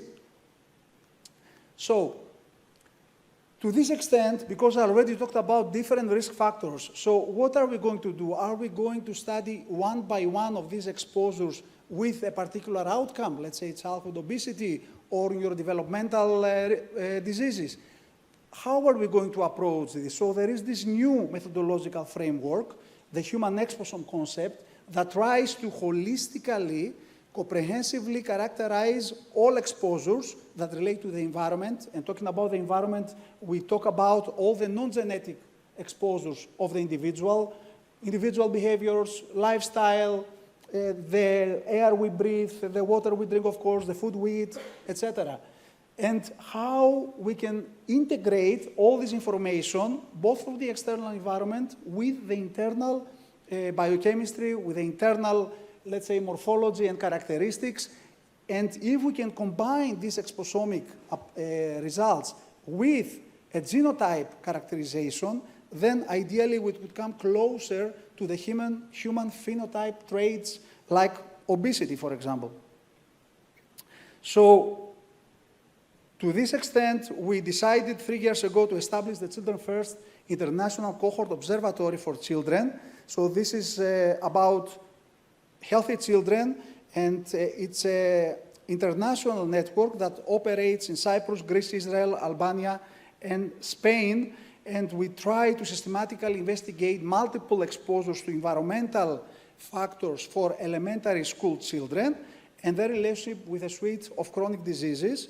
Our vision is to establish a research infrastructure, this cohort infrastructure, that specializes in the application of personalized medicine and personalized prevention models towards, first, improved disease prevention and also improved disease prediction.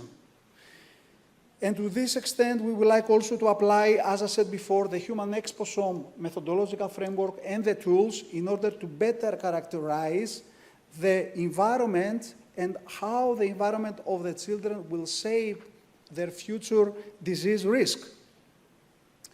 So the Childhood Observatory on Health and Environment, the Children First, actually comprised of annual environment and health evaluations at school and home. And this is combined with 3 major health outcome groups. One is cardiometabolic, neurodevelopment, and respiratory. And we are going to combine these exposures with the outcomes to assess epidemiological trends and associations over time and over space. This is the QR code if you want to hit on it and get more information about the initiative. So these are the different sample and data we are collecting annually. As you can see here, we cover different exposomic domains, components, and variables. I don't think we have enough time, so I'm going to go quickly through that.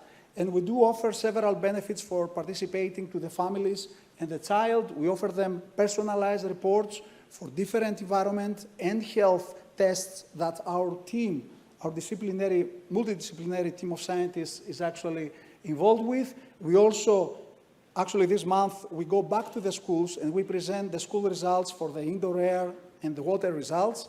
And we also give a gift voucher to the children. So we started in May 23 with focus groups in 5 schools. So then we continued with a feasibility study in 1 school that we applied everything, just so we ensure that we are ready to start. Then we initiated communication with schools and we started recruiting the children. We eventually recruited about 370 children from 22 schools spread throughout Cyprus. And we started giving the personalized reports back to the parents. This is what we have so far. We did the baseline assessment this past January up to Easter. And we continue now giving the results back to the parents. And also not only to the parents, but we also give the reports back to the school, and we also give the results back to the ministry. Of course, these are all protecting personal anonymity and GDPR procedures. And we are ready to start in this January, the first follow-up of the same children that we monitored last year. So I'm closing. The impact of this work, ideally, we would like, based on this cohort infrastructure, to be able to understand associations between multiple exposures of children during this sensitive age group, something that we didn't have before.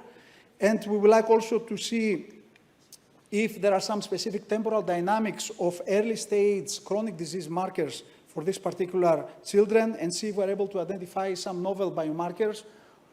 And ideally, we would like to recommend, based on our results, to send back the results to all the stakeholders in order to be able to devise and develop informed-based, evidence-based programs for intervention. This is the international network core members that participates in Children First. This is our team at Cyprus University of Technology. Thank you very much for your patience and your time.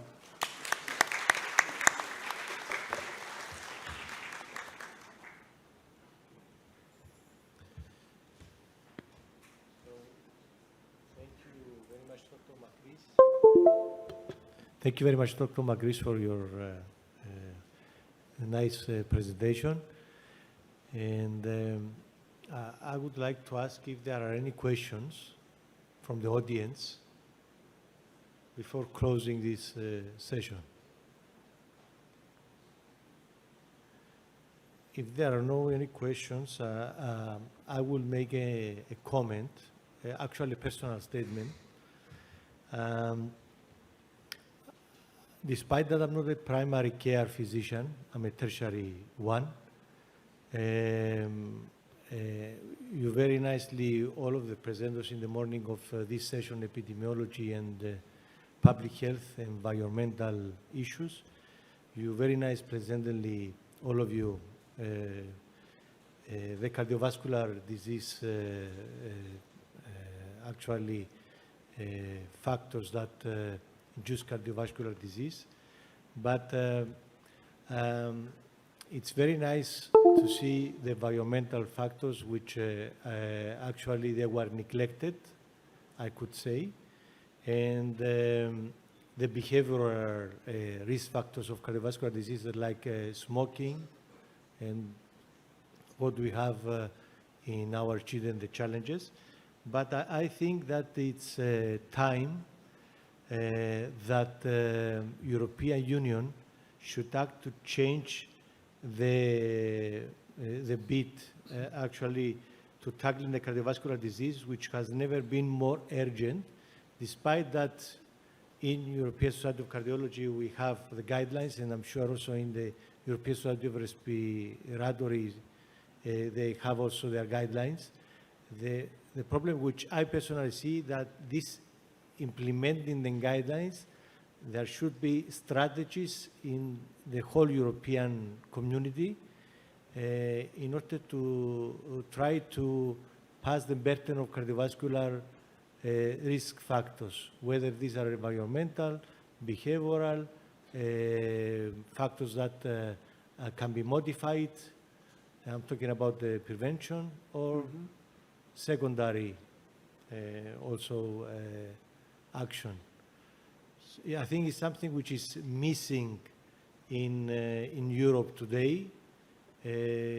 Despite that there are guidelines that there, the problem is the strategies should be applied from all European states and should be more or less, I mean, the same.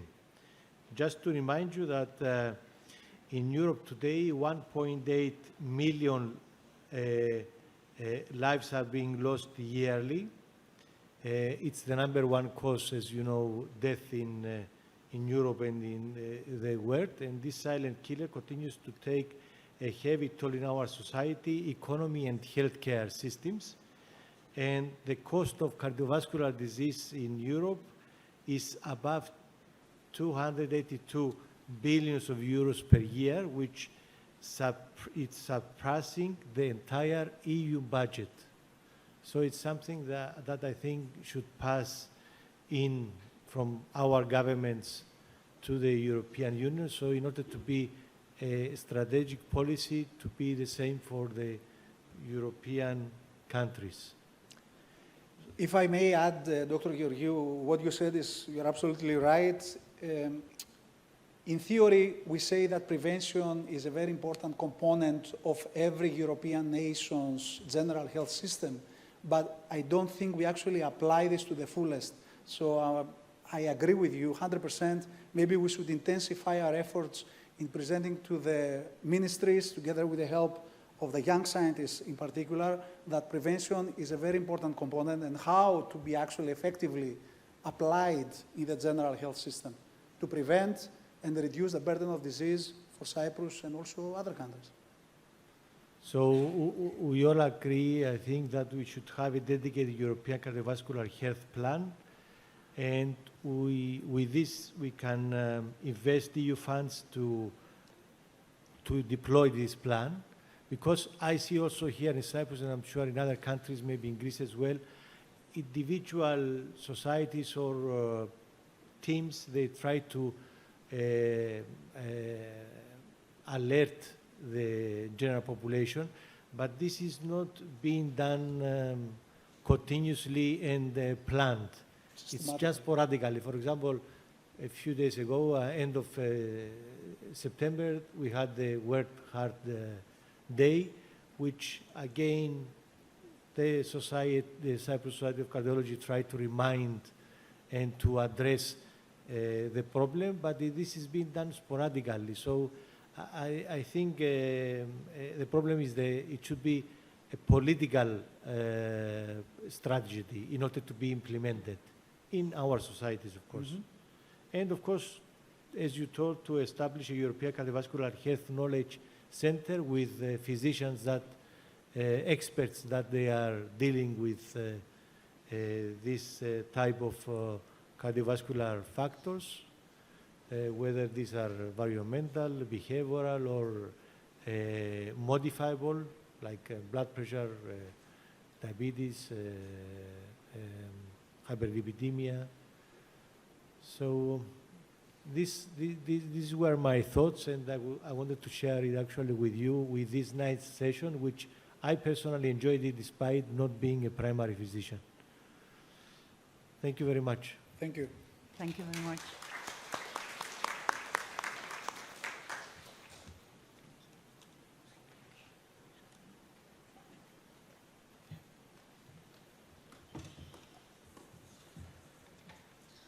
Please join us for welcoming the chairs for the next section, Medical Genetics and Bioinformatics as a Tool for New Therapies, Dr. Anastasis Stefanou and Dr. Charalambos Michailidis.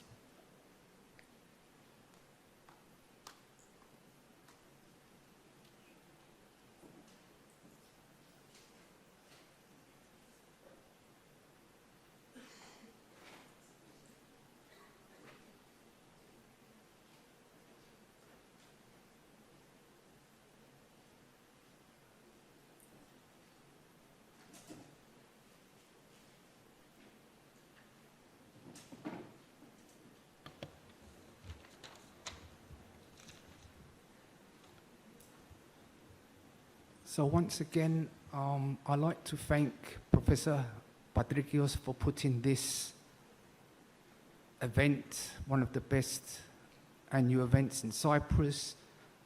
I'd also like to thank the students that have also been involved in this to make sure this session runs smoothly. So I'd like to invite our next speaker, Dr. Carsten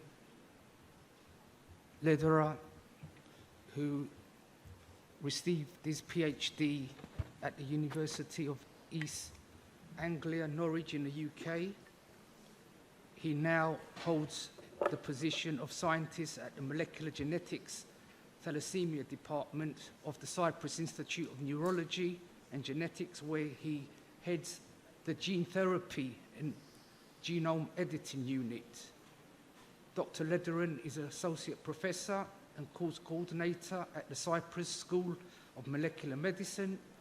Currently associated research activities also include the model development for hemopoietic disorders and investigating the role of microRNA in erythropoiesis. Dr. Lederer is author of over 46 peer-reviewed articles with over 2,000 citations. And the title of his talk is New Developments in Genome Editing for Research Therapy. Okay, thank you very much for the kind introduction. Thank you to Patrikios and the other organizers for having me here. I see there's lots of students, at least young folk in the audience, so maybe what I'm presenting is a bit different to other presentations because I don't give you clinical data, for instance, but if you're engaged in any research projects, then what I tell you might be extremely interesting because many labs in Cyprus still don't use editing technology, and maybe they should. Oh well. And either the pointer or the keys are gosh. Okay, it's going. That's fine. Okay, so tools in a nutshell, very briefly. Then some great news about editing and about how things are improved within the editing landscape to perform experiments and to perform therapy. Then one slide just on concerns, and then I finish off with some of the data that we have in our laboratory. And within the margin of 12 minutes, there's very little I can present, but I hope I'll be informative. So there's 3 introductory slides for gene editing. Apologies to those who are already aficionados of CRISPR-Cas, TALEN, and zinc fingers. Those who are not will use this, so I take them along with me. There's 3 main platforms being used for DNA editing. So for the modification of genomic material, either for experimentation to devise, for example, what different genes do, or in order to create therapies. The zinc finger nucleases, they're based on protein DNA binding. They're somewhat difficult to design and to clone. So until TALENs came along in 2012, there were very few engaging in DNA editing. TALENs are easier to design because there's a clear repeat variable dye residue binding to DNA, but they're still difficult to clone because they're highly repetitive sequences. That's why when CRISPR-Cas came around and was adopted for human use in 2012, 2013 in mammalian cells, this made a huge difference, and suddenly there were dozens and now hundreds of laboratories working on therapy development, and probably, not exaggerated, more than 1,000 laboratories worldwide that engage in using CRISPR-Cas for research purposes. Here RNA determines what is edited, what is bound, so it's easy to design, almost as easy as primers. There's one part of RNA that binds the target, but there's a protein part that performs the cleavage or other functions. And that protein part also encodes what is called a PAM, a protospatial adjacent motif, and that also contributes to the target recognition. So that is, in a way, a limitation, but there have been ways of getting around this and really reaching everywhere in the genome, despite the PAM being part of the protein that's not so easily modified. Importantly, for the first generation of editors, is that they were based on double-strand breaks. So there were nucleases cutting in the genome, and then that cut was repaired by mainly two different mechanisms. One is disruption-based induction of indels, so by non-homologous end joining. That's great to disrupt things, to switch off sequences or to delete sequences. It's not great for precision repair. And if you want to repair a mutation in a reading frame, then normally you want to be precise. And for this, homology-directed repair, HDR, is required, which is, however, far less efficient in particular in stem cells. So there's a challenge in developing therapies or in introducing precision edits for research purposes. Now, luckily, for my particular field of thalassemia, we can create therapy by just disrupting something. So that's why in my field, but also in other fields, disruption-based therapies have moved ahead and have now reached not only clinical trials, but in the case of thalassemia, also products that are used as advanced therapy medicinal products, also in the European Union. Now, this is biology, not mathematics, so there's limitation in the precision here because there's off-target binding and recognition of similar DNA sequences. There's always a side product of indels by non-homologous end joining. And of course, if you have double-strand breaks in the genome, as those of you who have a medical background will know, then of course there's a chance of insertion mutagenesis, of carcinogenesis as well. So there's always a danger involved in using editors. At the same time, editors sometimes, and base editors in particular, can also have non-sequence-specific action and off-target effects. Now, there's epigenetic editors which work as transcription factors. There's also RNA editors, they're not so interesting for me. What we've been using were editors, and that it says here PAM be damned, so where we use editors that have almost PAM-free action. So we can really freely design where we want to cut or where we want to base edit in the genome. Base editors are, let's do it like this, that shows, okay, good. Base editors are fantastic because they're small, they're precision edits, and they're highly efficient, but they have the downside generally of just mediating positions. So purine to purine and pyrimidine to pyrimidine. Prime editors are also precision editors, but they're limited in their use because they are complex to design and to apply because they're larger molecules. They're based on reverse transcription instead of chemical modification as the base editors are. And then there's more developments which we'll look at in the next couple of slides, which are that the editors are getting smaller for better in vivo delivery by small viral vectors. They become more precise and they get higher efficiency and they become more flexible. Also for transversion editing with base editors. So let's watch this space. So every time I open up PubMed, I'm kind of scared what they might have published that we're already working on, or I'm interested in what is already happening because there's so many groups now working on this. So you can optimize DNA, RNA, or ribonucleoprotein, RNP delivery for editors, for research or for therapy. So there's different pathways because DNA first has to be transcribed, or RNA first has to be translated to then be assembled. RNPs work fastest and are also most transient, so they're the most shortest in circulation. They're therefore also safest because here inadvertent binding and cleavage elsewhere is less prevalent. You can use lipid nanoparticles, and they've been used for different organ systems to reach cells specifically, and they would carry a cargo, for example, of RNPs. And if they're associated with antibodies that detect specific receptors, they can be cell-specific as well. The problem here is off-target binding to other cells, for example, germline cells, which so far has not been a real problem, it seems.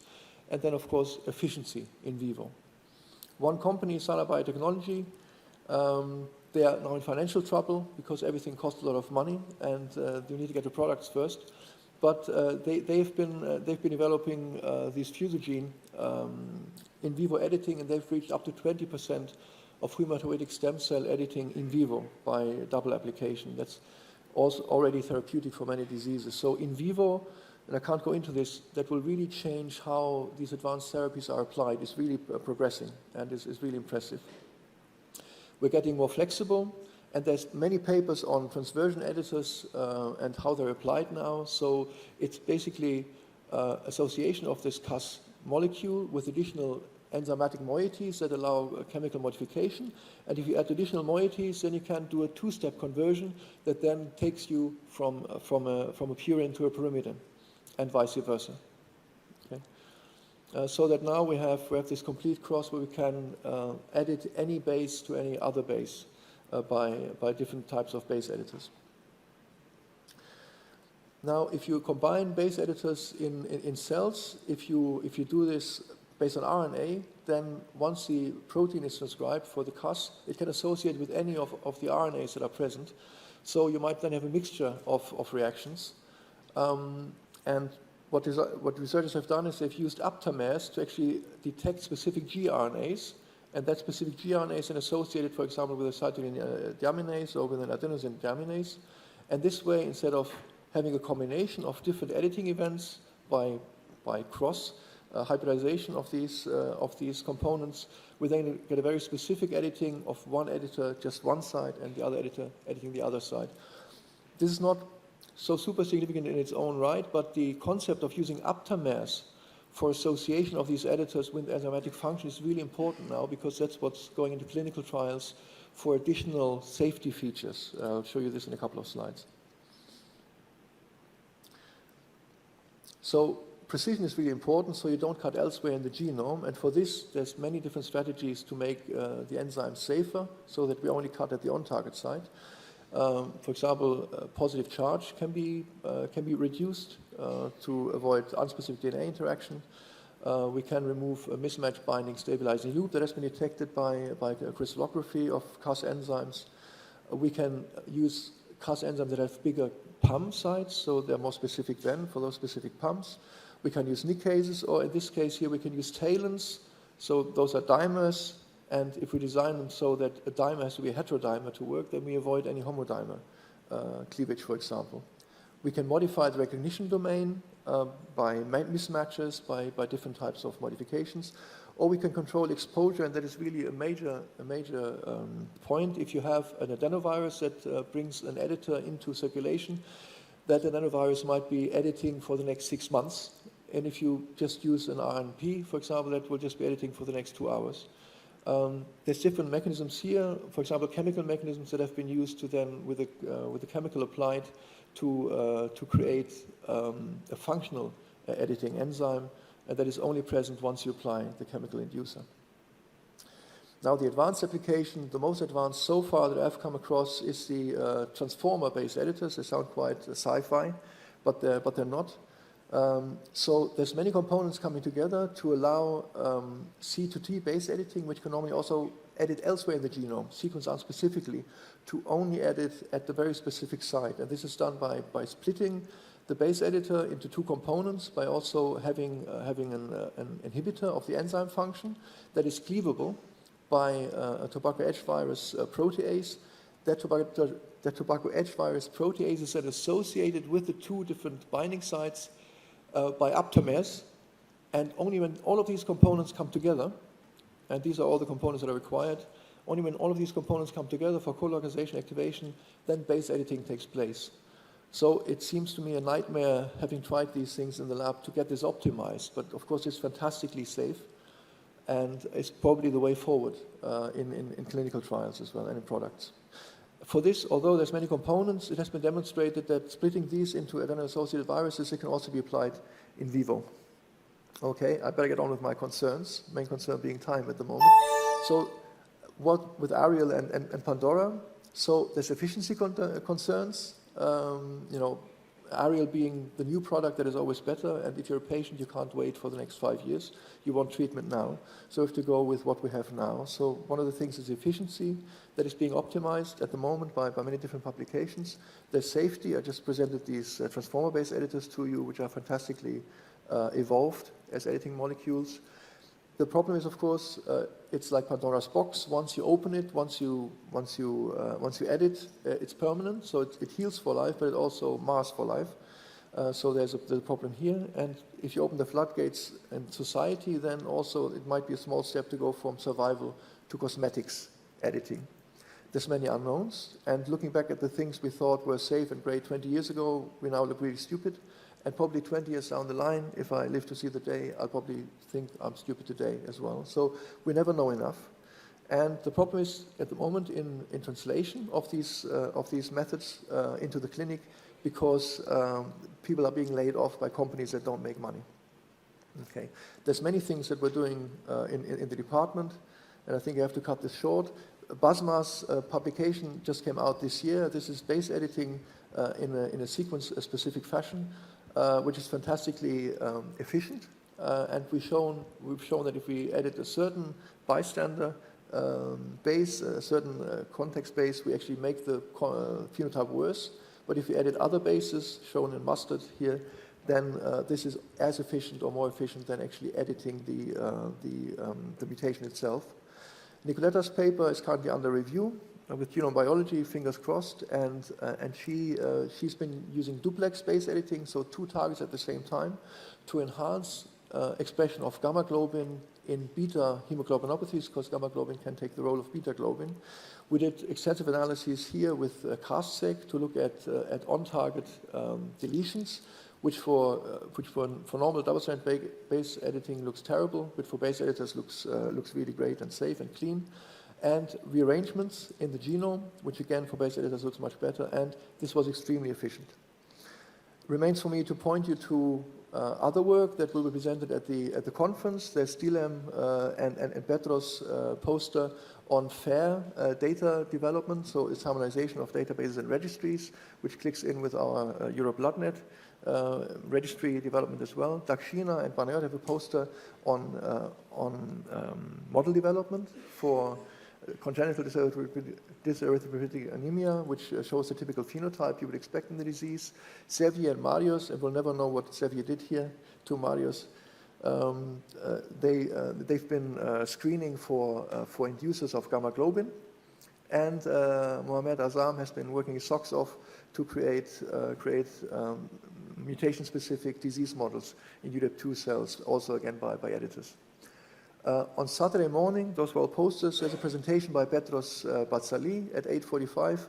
I know he likes a challenge, so he'll have a challenge of getting you all in at 8:45 in the morning. But it's on his at the most advanced experimentation at the moment in our lab, which is translation of editing for a typical CYPRUS mutation of thalassemia into the clinic. And this is in long-term repopulating cells in mice. So these are transplanted mice and very advanced data. So it remains for me to thank our sponsors and collaborators and you for your patience. Thank you.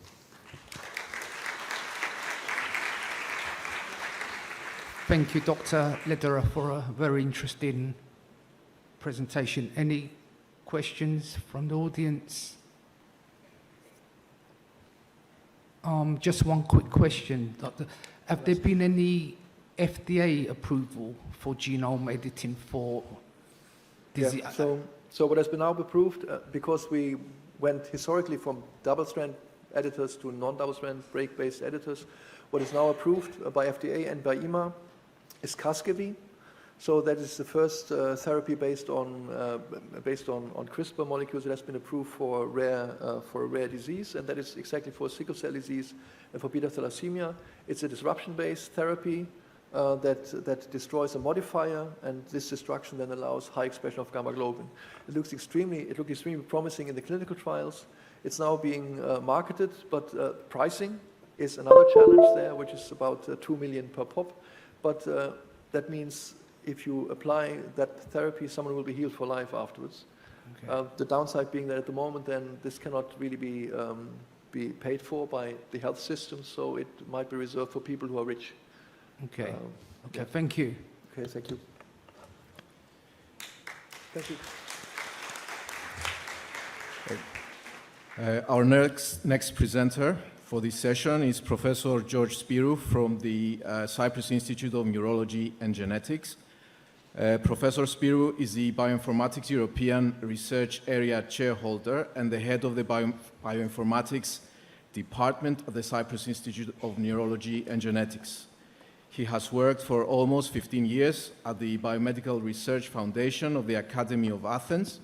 Since 2017, Dr. Spirou is the Bioinformatics Course Coordinator at the Cyprus School of Molecular Medicine, where he has been elected as full professor in 2019. Up to now, he has authored or co-authored over 200 scientific publications in peer-reviewed journals and international conference proceedings. His lecture title is Bioinformatics Approaches to Characterize the Progression of Multiple Myeloma. Thank you. Thank you, Tassos. Good morning. I'm very glad to be here with you. Thank you, Professor Patrikios, for the kind invitation. I will present to you our efforts regarding our collaboration in a Horizon Cancer program that is related to the progression of multiple myeloma.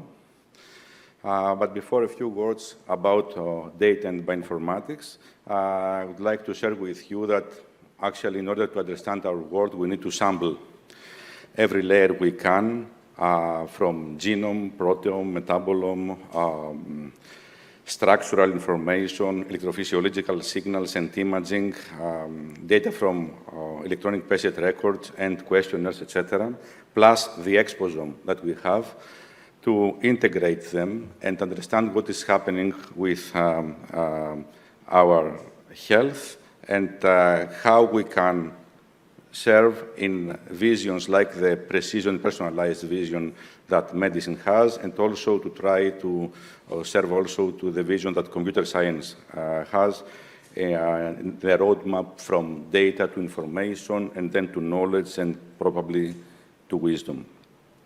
So bioinformatics has a place in this roadmap, not only trying to analyze the data, but also to generate new questions. And if we understand that this is a crucial thing, then we can push our colleagues to ask more and more in continuous mode. Now, ELMAMI. The ELMAMI project, elucidation of risk factors and health determinants associated with progression of monoclonal gammopathies to multiple myeloma, is a Horizon Cancer project that is coordinated by the National Kapodistrian University of Athens, Professor Dimopoulos, and the Cyprus Institute of Neurology and Genetics, and especially the Bioinformatics department, leads the work package that drives the data analytics, the data integration, and AI. Multiple myeloma is a chronic malignancy that is characterized by slow progression. Actually, there is no effective cure, and we have annotated stages, MGAS, monoclonal gammopathies of undetermined significance, smoldering myeloma, and active multiple myeloma. We would like to understand what is happening during this progression, and perhaps also to apply systems medicine approaches and bioinformatics to highlight better biomarkers, to find possible candidate drugs or repurposed drugs, and even more to contribute to the understanding of this progression. So in this project, we are going to collect omics, transcriptomics, and proteomics from the 3 stages, from patients at each stage. And also, there is a collection of urine samples to perform peptidomics. And there is another layer that is performed from a lab in France, epitranscriptomics.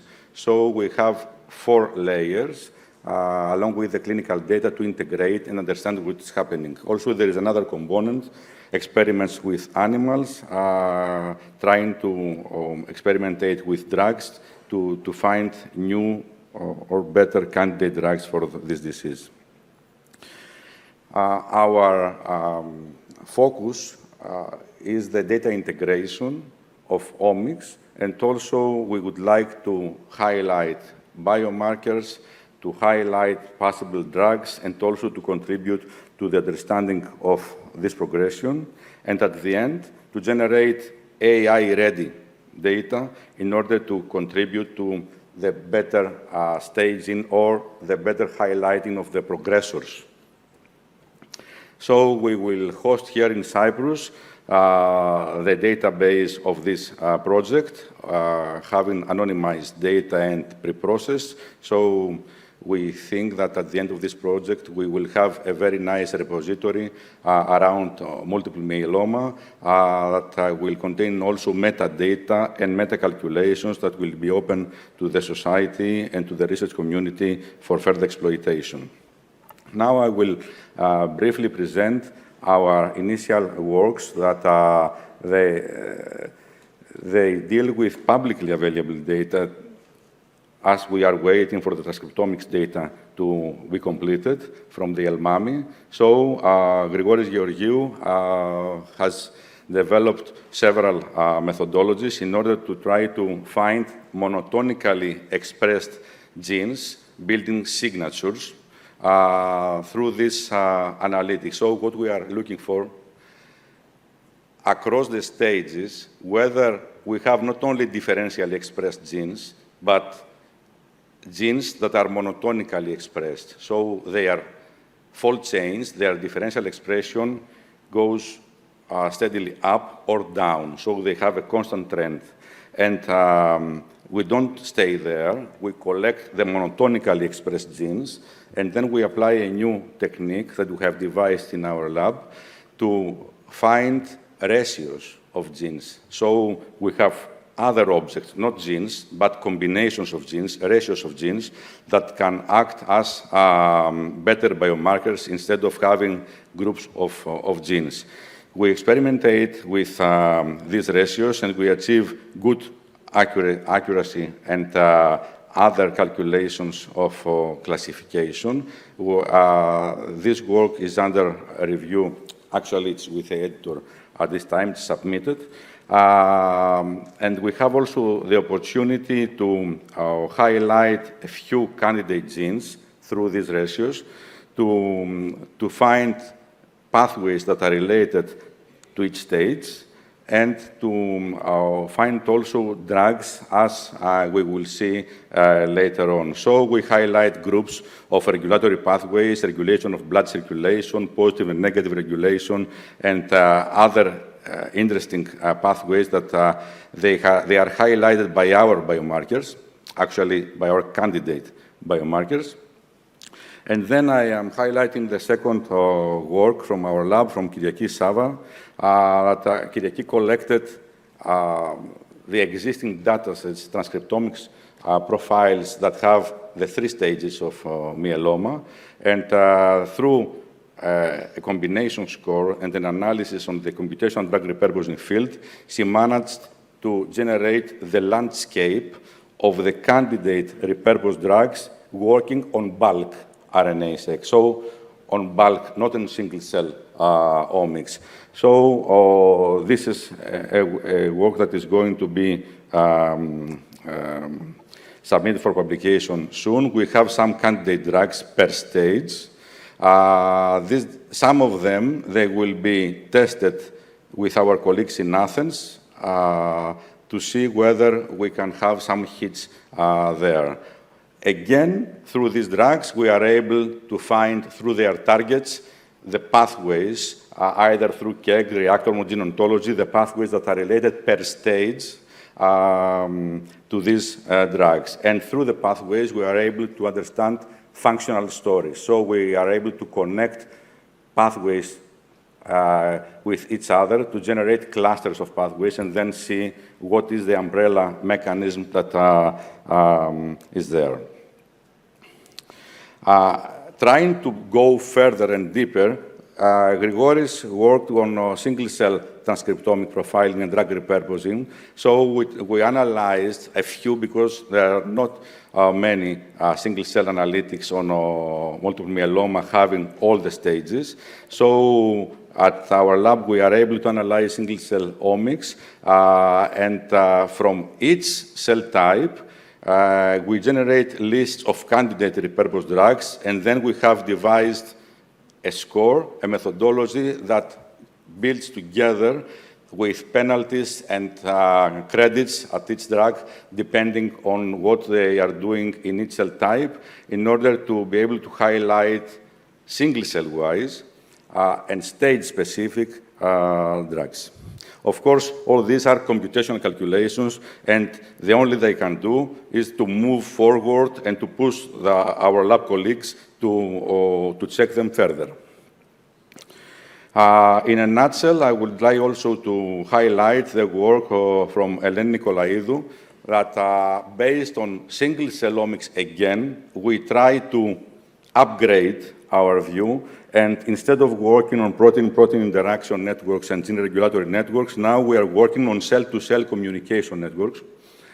And then we are able to highlight cell-to-cell communication networks at each stage, at healthy, at MGAS, and smoldering myeloma and multiple myeloma, and then we can find the rewiring between these networks. So we are looking not only for genes, not only for cell types, but for relationships as biomarkers. And now we are looking at relationships between cell types. These relationships are in detail between ligands and receptors. And of course, they have downstream effect to the gene profile of each cell type. So it is very interesting if we understand what is happening in this cell-to-cell communication rewiring to find also better ways to highlight candidate repurposed drugs.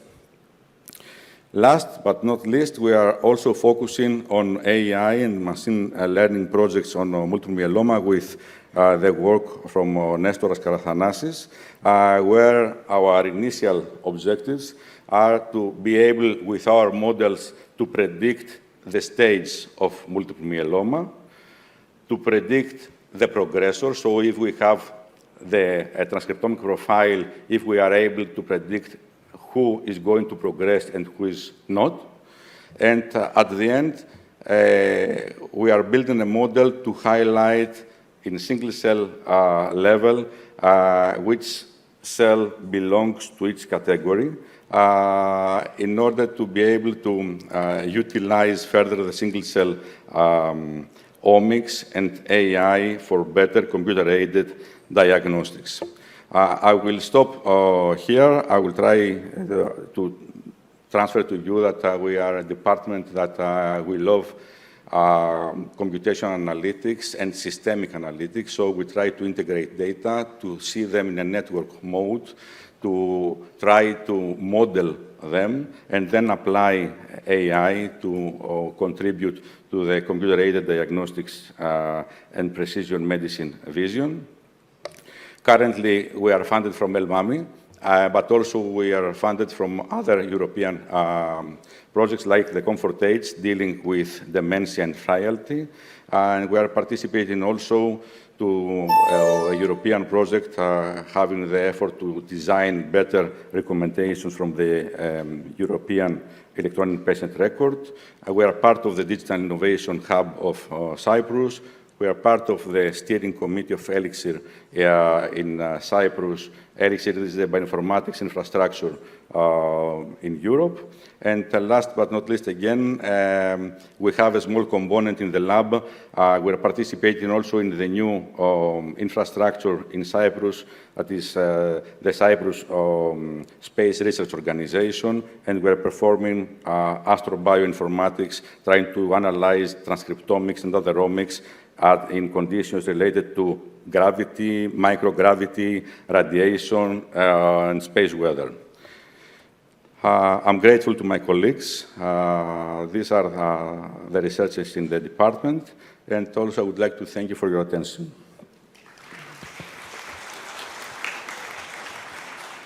Thank you very much for a very interesting presentation. Unfortunately, due to time limits, because we're running a bit behind, I won't take any questions for this presentation. But I'm sure anyone can approach Professor Spyrou after the session. Thank you very much. So we're moving on to the next one. Thank you so much. It's a great pleasure to invite our next speaker, Professor Konstantinos Deltas. Professor Deltas studied pharmacy at the National University of Athens and received his PhD in biomedical sciences at Rutgers University, the State University of New Jersey. In 1991, he returned back to Cyprus, where he joined the Cyprus Institute of Neurology and Genetics in Nicosia. He then joined the University of Cyprus in 2002, where he set up the Medical Molecular Genetics Department. He has an interest in several genetic inherited diseases, including kidney disorders. 10 years ago, he established the Cyprus Biobank unit. And so he's going to give us an update on this. And the title of his talk is The Biobank of Cyprus and the Cyprus Human Genome Project. Professor Deltas. Well, good morning, everybody. I guess I messed up, and I don't know how my slides moved all the way. Let me go to the beginning. Somebody help me here. Thank you very much. Okay. Well, thank you very much for this kind invitation. My friend Yannis Patrikios, who is organizing this excellent meeting every year, and we have the opportunity to communicate with this excellent audience.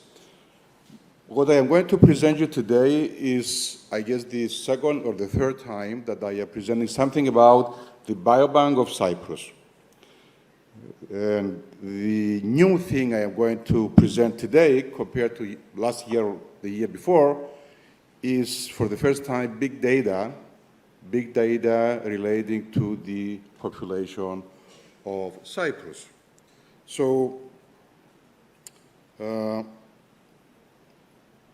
what is a biobank? A biobank is a very well-organized, searchable collection of samples, high-quality samples, but also data. There's no point to have a DNA sample or serum or urine if it is not associated, if it is not accompanied with clinical and personal data for that person. And this is what a biobank is all about. And for the first time, we built up our biobank in Cyprus. The biobank already was created back in 2010. And by the way, biobanks is one of the new ideas, let's say, which are changing the world according to the cover of Time back in 2009. So it's a bank where we store data and not money, and there's no risk for bankruptcy. And what we are getting as a benefit is new data, new discoveries, better drugs, better diagnosis. So everything started back in 2011 when we first got funding for the first biobank in Cyprus with approval by the National Bioethics Committee. And then 5 years ago, 2019, we got a big grant from the European Commission, which provided funding for the next 15 or 16 years.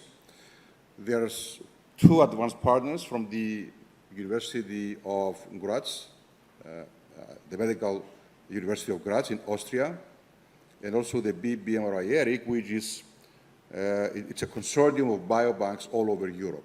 So we partnered with experts in biobanking so that we could build up and upgrade our biobank with a better quality. And then we also have another partner in Cyprus, RTD Talos, a small enterprise which is helping us with the development and the administration of this biobank. By the way, the biobank is part of another larger entity, which is the Biobank.cy Center of Excellence in Biobanking and Biomedical Research. So in a way, we have built up already, we are in our 6th year, we built up a new medical research infrastructure. In the heart of it, it is the biobank, but around the biobank, we have other departments. Our vision is to build up a cutting-edge biomedical research infrastructure. We aspire to create new knowledge for improving human health and contribute to the prevention, diagnosis, and prognosis of therapy and diseases. And the mission is to collect, analyze, and preserve biological sample and data, big data, to better life. Our motto actually is we are investing in the biobank, we are investing in a healthier Cyprus. As I said, there are 5 departments. Number 1 is the biobank. Then we have the Molecular Medicine Research Center, which is the research arm of the center, a diagnostics lab, the innovation hub, and the education hub. Let me not go into more details on that. We care about transparency, we care about uniqueness, and we care about perfection. We know we may never achieve perfection, but we are pursuing it. No need to go into great detail, just to show you that we are located at the Medical School of the University of Cyprus, the very well-known Chagolion Center, Chagolion building. We have rooms for enrolling patients, consenting them, and drawing blood and urine, a dedicated biobank laboratory. We store samples in -80 degrees Celsius freezers. We have a satellite at the Kennedy Avenue in Nicosia, offices, equipment, state-of-the-art equipment for imaging, confocal microscopy, and of course DNA sequencing, next-generation sequencing. And the procedure for becoming a volunteer, a participant to the biobank is very simple. You just communicate through phone or through email or through our website with the secretary at the biobank. You fix an appointment. You will be interviewed by a trained research nurse, and then clinical data, biometrics data, and samples will be collected, processed, coded, and stored in -80 degrees Celsius freezers, and then used for subsequent research. We routinely store DNA, plasma, serum, and urine for every volunteer to the biobank. For every volunteer, we do this very good, useful checkup, biochemistry, urine analysis, and everything, and we give it back to the volunteer for free. And at the same time, all of this data is stored in the record for each participant in the biobank. That's why I said before, for every DNA sample we have in the biobank, we have detailed clinical data, even on medication they may be taking, and these measurements. If we need more measurements, we do it based on particular projects and depending on the needs of the projects. We care about confidentiality, ethical issues, and GDPR.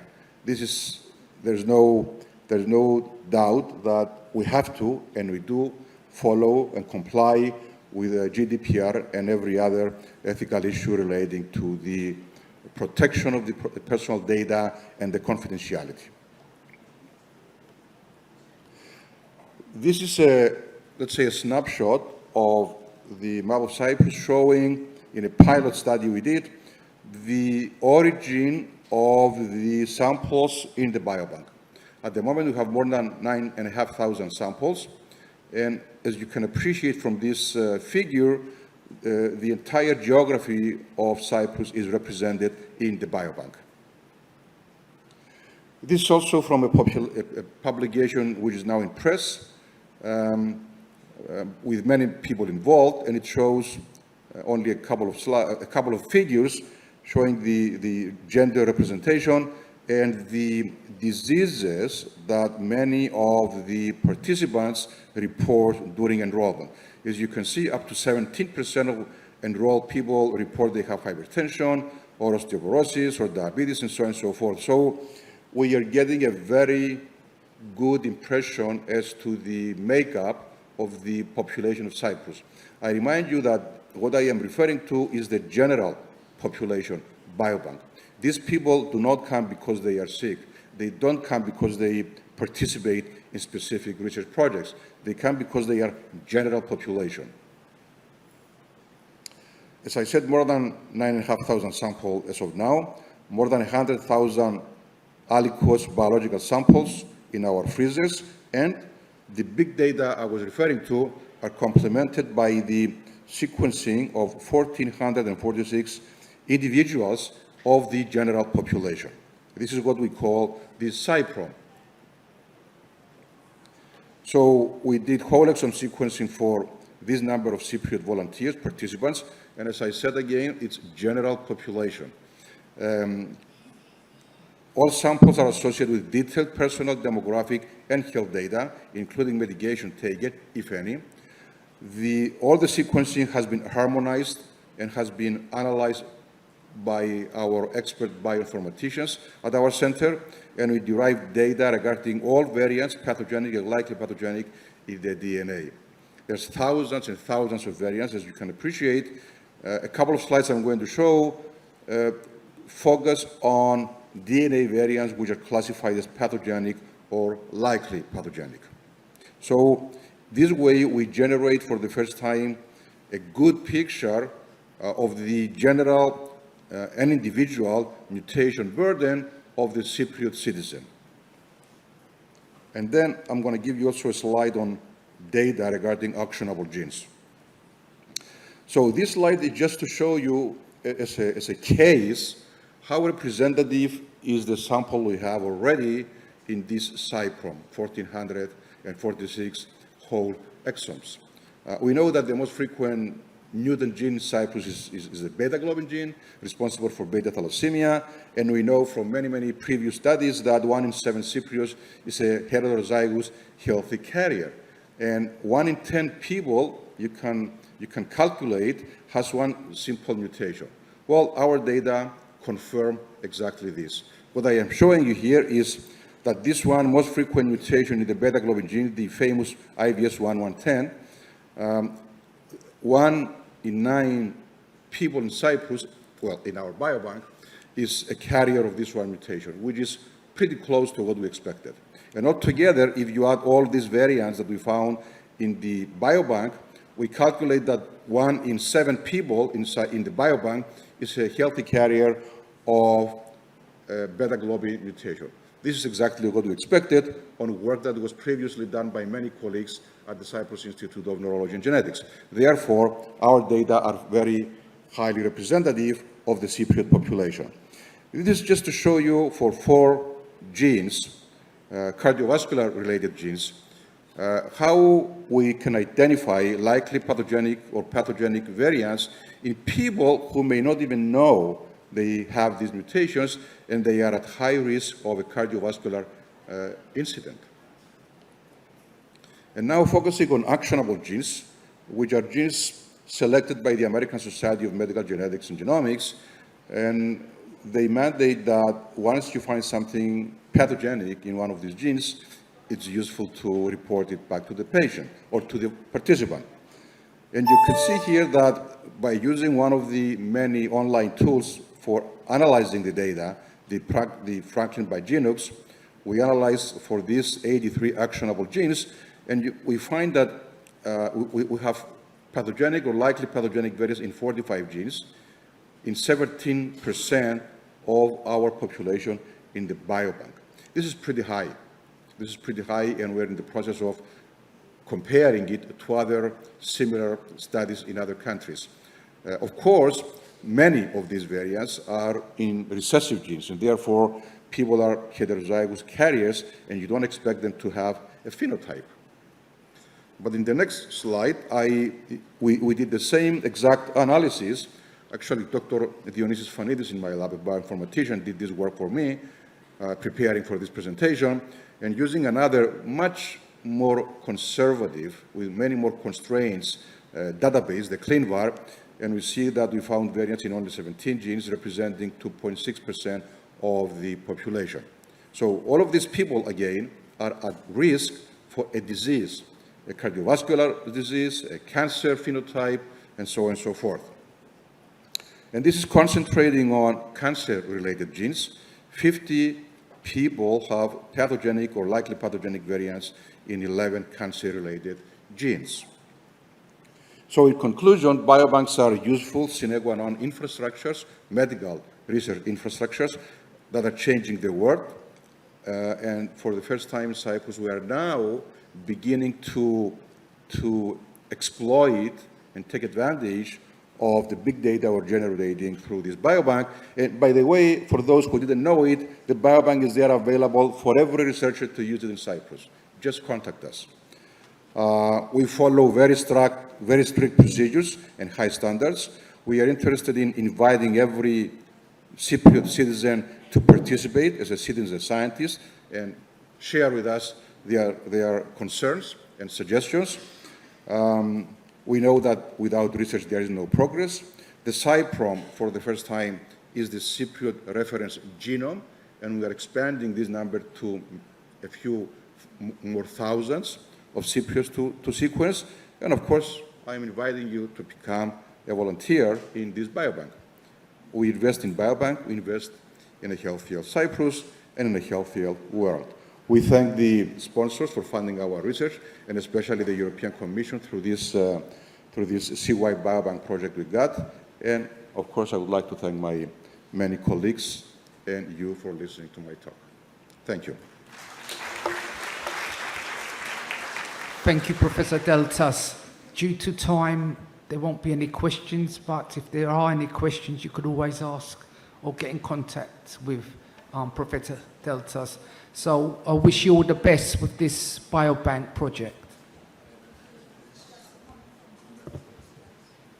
That's it. One comment, sorry, Professor Deltas, just one comment from...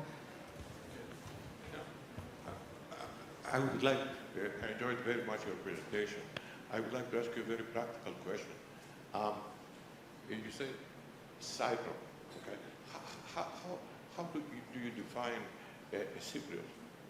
I mean, in such, in a polytheismic world. Yeah. Well, we combined Cyprus and genome and we made Cyprum. But to answer your question, for this data that we presented today, we sequenced people who are Cypriots because they report so, and they live in Cyprus for, let's say, their parents are Cypriots. Of course, in the biobank, we have many volunteers who do not have a Cypriot origin. As you probably know, and many people can appreciate nowadays, many Cypriots married to non-Cypriots, okay? And this is more and more frequent, and therefore there's a significant part of gene flow from other populations. In other words, the Cypriot genome is not clean anymore. I mean, there's no Cypriot genome, although this is something that's going to come out of our research. We are interested in finding more or less what is a Cypriot genome. In other words, can we identify a signature, a DNA signature, which identifies somebody who is more or less more Cypriot than others? But in any case, your point is very valid, because after a few years, there's no point to say Cypriot genome or Greek genome or whatever, although there's always going to be a value and a bulk of the genome of a certain population. Now, why is this important? It's very important, and this is one additional reason that we wanted to do at last the Cypriot genome as a reference genome, because every time you investigate a patient, you're going to find many, many variants. And one simple question is, okay, I found these 2 variants. How frequent are they in the general population? Well, you always resort to using the NOMAD, the EXACT, the Middle East, and other genomes, but the question is, how frequent is it in our genome? Because our experience shows, and the experience of others, that there are many, many variants which have very different frequencies if you compare them to other populations. Therefore, it's imperative that we build up our own reference genome. I hope I answered your question. Thank you for all our speakers in this session. We'll continue for the next session.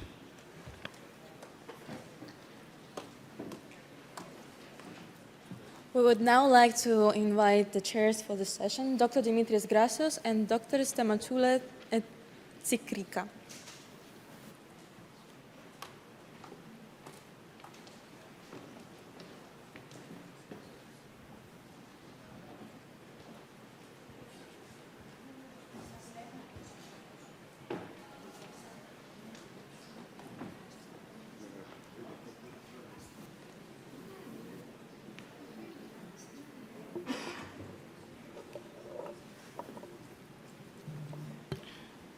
Good morning, everybody.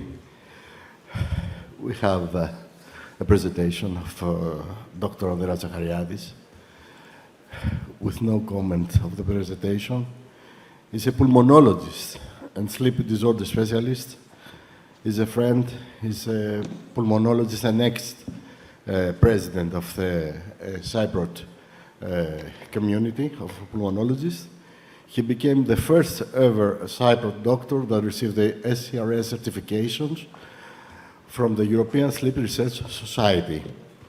Doctor he has elected as president of Cyprus Respiratory Society in 2015 and served as the youngest ever president elected until 2017. Currently he is the vice president of the National Patient Association of Pulmonary Diseases. He participated in many clinical studies and he has given various lectures regarding his specialty. Since 2013, he has been practicing medicine at the Nicosia Lung Cancer, being also the medical director of the center, while for the last 8 consecutive years, he is scientific collaborator for respiratory medicine at the School of Medicine of the European University of Cyprus. Thank you very much. The lecture title is The Inspired Therapy, Sleep Apnea Treatment Without Mask. A very interesting topic, yes. Many thanks for the kind words, and thank you, Professor Patrikios, for the kind invitation. It's my pleasure to show you one novel treatment regarding sleep apnea syndrome. So, as we know, one patient that has sleep apnea, we usually give him or her this mask, and it's time to think out of the box and start thinking of novel treatments. Here in this slide, you see a newer treatment. It's called Inspired, and you only see a remote control that is holding the patient. But first of all, let's remember what is sleep apnea. To say somebody that has sleep apnea syndrome, we perform a sleep study. The sleep study will demonstrate that this patient stops breathing at least 5 times per hour and has some symptoms.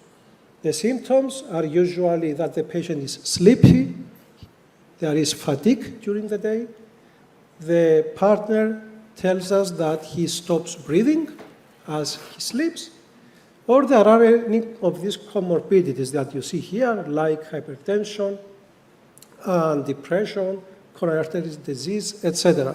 So we perform a sleep study, 5 or more apneas or hypopneas per hour, and we tell that this patient has sleep apnea syndrome. But even if the patient does not have all these things, and we still proceed to a sleep study, and the sleep study shows more than 15 per hour, episodes per hour, then again we say that this patient has sleep apnea syndrome. And then we classify this disease, which can be very severe and may have a lot of complications for our health, to mild, moderate, and severe, according to how many times the patient stops breathing as he sleeps. A simple mechanism to understand what is going on is you see here in this image that there is the tongue and the soft palate that relax during sleep and they block the airflow. And it's very indifferent for someone to stop breathing for a few seconds. And it's very different if he stops breathing for, let's say, 86 seconds consecutively, because you see the detrimental effect in the oxygenation.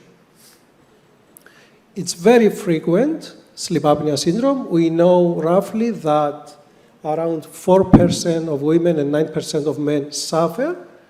But the most important is that almost 90% of general population, they do not know that they have sleep apnea. The main symptoms, as we discussed previously, it's snoring, witness apneas, nocturia, agitated sleep, restless sleep. The patient can move a lot during the sleep. Daytime symptoms that the patient will tell us that, I am not refreshed upon awakening. I have morning headaches. I have memory loss. I cannot remember a lot of things. I feel sleepy even while watching TV, even while reading, or even while driving, which can be very dangerous. But bear in mind that all these symptoms will be found, fortunately or unfortunately, only in 50%, in half of them. Moreover, the patient may suffer from confusion upon awakening, from reflux, hypertension, depression, and many, many other problems. If we can classify the consequences in 2 categories, you see on the right side of the slide the cardiovascular consequences, and on the left side, the non-cardiovascular. Cardiovascular, that means that this disease, if it is left untreated or undiagnosed, can lead someone to have increased blood pressure, to develop pulmonary hypertension, congestive heart failure. It predisposes to atrial fibrillation, to diabetes, even to stroke. And on the left side, you see that the patient has the non-cardiovascular consequences, which is reduced quality of life, memory loss, depression, anxiety, and there are some also studies, newer ones, that show a correlation with cancer. So we all understand the importance of this disease. So up to now, we will tell somebody that, if you have sleep apnea, you are going to be given a small, let's say small machine. It's like the example here that is connected with a hose, and there is an interface, a mask, that the patient wears during the night that keeps the airway open. But what is the problem? That some people, and it's logical, they cannot accept this treatment and they cannot acclimate. And how many are these people? Almost half, 46%. We know globally that they will not be adherent, they will not use the machine. So the first line is the machine, is the mask. Not all people adhere, so we as doctors, we should propose a second line treatment because if left untreated, they will have all these complications that I show you. And what are the second line treatments? First of all, it's the Inspire device that I'm going to discuss now. Here you see the remote control and the device. But there are also some other treatments like the mandibular advancement device that protrudes the jaw to the front. And there are some surgical techniques. So regarding the Inspire treatment, which is the newer one, first of all, you have to screen the patient. This is the timeline of the patient. You have to screen and see if the patient is a good candidate, because not all people will respond to this treatment. So to see if he is a good candidate, we are going to perform a sleep study. The sleep study must show that the patient suffers at least 15 episodes per hour. That means moderate severity up to severe. So it is 15 to 65 episodes per hour of stop of breathing. Additionally, it's a prerequisite that the patient has tried the machine and cannot use. Not significantly obese. Now we accept people that have BMI up to 35. Before a few years, it was up to 32. So now we know from more studies that are ongoing that even people up to 35 BMI will respond, and of course adults. Here I'm going to show you a video of the drug-induced sleep endoscopy, which is a special procedure that we perform that will show if someone is a good candidate. Here you see the anteroposterior collapse at the level of palate, and the patient that is not a good candidate, this patient will not suggest him to have this device. Here you see typical, a complete concentric collapse at the level of palate. So this is not a good candidate because we know that the device will not work for him. Contraindications, as I told you, this concentric collapse. If the sleep study shows that we have at least 25% of central events, pregnancy, of course, inability to operate the remote, and if there is compromised neurologic control of upper airway. Next step, after we screen the patient, we perform the DICE, the drug-induced sleep endoscopy, the sleep study. We have to make the procedure. The procedure is being performed by ENTs, specialized ENTs, small incisions, 2 in total number. Bear in mind that the battery of the device lasts around 11 years. It's fully compatible with MRI, and there is a fast recovery. We are talking about a small procedure around 1 to 2 hours, and it's a daycare. Here you see a real patient. It is 60 days after the implantation of the device. We see 2 incisions, one on neck and one under the clavicle. After 1 month that the device is inserted, the patient comes to the office and we give the remote control in order to start using the device, and we make some initial settings. Afterwards, after let's say 4 months approximately, the patient will have another one sleep study to fine-tune the device so we are completely sure that it works and that there are no any apneas anymore.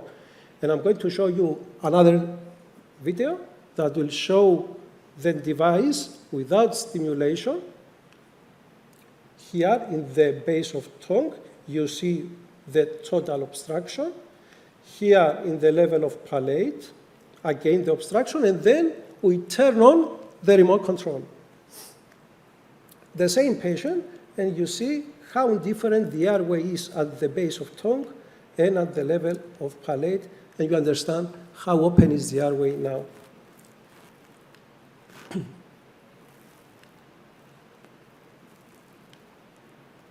So here you see a typical sleep study before and after the turning on of the remote control.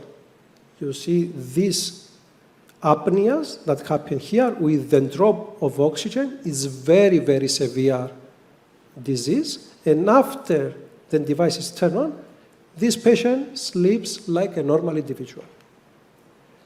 We keep follow up the patients as we do with the first line of treatment, that is CPAP, that we make the adjustments. There is electronic health record that we can follow up by distance, all the data. And some important studies have proved that this device works, and works not only after a few days, but even we have data, the first data from the STAR trial that was performed in 2014, and it got the FDA approval. These patients were followed up for at least 5 years, and you see that the first apnea-hypopnea index was 29 per hour, the mean, and it dropped 5 years after the implantation. It's still low, it's 6, which is very, very good. And here we see the Epworth Sleepiness Scale. This shows how sleepy is the patient. That 11 shows that is sleepy, and 6 shows that he's not sleepy anymore. So we have increased quality of life. An ongoing registry is called ADHERE. Here we input all the patients that have the device. The most important meta-analysis was published in 2022 in the Journal of Clinical Sleep Medicine, around 2,000 people. And again, we have the same results. That means that the average before the implantation was 33 per hour apneas, hypopneas, and after the device was turned on, 1 year after, this index is very low, it's 10 per hour, and the same is the sleepiness. The results are identical with the STAR trial. The good thing is that the patients like it. They use it around 5.7 hours per night, which is very good. And in order for someone to get the device, he should have consultation with ENT, with sleep medicine doctor. Then there is the DICE. Then we have the sleep study, the implantation, turn on the device, again sleep study, and then we keep following up the patient. So what started to be a novel treatment, now that we are talking, we have globally 75,000 people that have the device. We have more than 250 peer-reviewed publications. The most important one were the ones that I show you. In the States, it's already covered by most of the private insurances and by Medicare system. And to sum up, we still believe that CPAP is the gold standard, but we have an alternative, the hypoglossal nerve stimulation with the major representative Inspire device. It's minimally invasive. It has proved that it will improve the apnea-hypopnea index and will improve the sleepiness and the symptoms of the patients. People that are adults that have apnea-hypopnea index 15 to 65 per hour, BMI less than 35, and that could not tolerate CPAP should be encouraged to get into this treatment and enter the registry. Thank you very much for your attention. Thank you, Professor. Do we have another question for the professor? No. Okay. Thank you very much. It was an up-to-date speech, very interesting. And I noticed in the last capnogram that it was only, except of obstructive apnea, it was hypopneas, many hypopneas in this slide. Thank you very much. Thank you. Thank you very much, Andre, and we are continuing. Yes, of course. Clap your hands together, why not? And we'll continue with our next speaker, she's not here with us. I think she's from Thessaloniki. She is with a hybrid mode in this exceptional until now Congress with amazing presentation. And I would like to call to the podium Dr. Eleftheria Elmina Lefkou. Dr. Eleftheria Lefkou, she is a doctor, graduated and received her PhD from the Medical School of Aristotle University of Thessaloniki and her Master in Public Health Care Services Administration from Neapolis University, Paphos, here, Cyprus. She is a consultant hematologist and specialized in hemostasis, thrombosis, and obstetric hematology at Guy and St. Thomas Hospital, London, King's College. She is the founder of Perigenesis Institute of Obstetric Hematology, Thessaloniki, Greece, with clinical practice in Athens and Thessaloniki. She's going to talk about the future is here, patient-centered health systems and health-related quality of life. Thank you so much, Dr. Lefkou. The podium is yours. Thank you very much. I do not know if you can hear me because the unfortunately, we cannot hear okay. you. Do you have a problem with the microphone? No, sorry. Always there is some technical Can you hear me now? issues. Oh, Eleftheria, can you please speak louder? Louder, please. Yes. It's okay now? Can you hear me now? Please, it's a lot of distance from Thessaloniki to Cyprus. Please, give a little volume to your voice. Yes. Thank you very much. Thank you very much, the chairs, and also Professor Patrikios for the honor to be part in this Congress. Unfortunately, I cannot be there because we have the Panhellenic Hematology Congress at the same time. And now, can you see, sorry, to share my screen? Okay. Can you see my screen? Yes, we can see your presentation, but please, it must be in the PowerPoint, mode, so it will run. On the right, go down on the right. Okay. Is it okay now? Yeah, okay. Now it's perfect.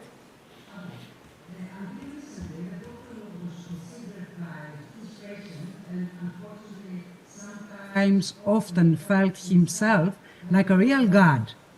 But now we are in a new era where doctor-centered healthcare systems worldwide are giving the way to patient-centered health system.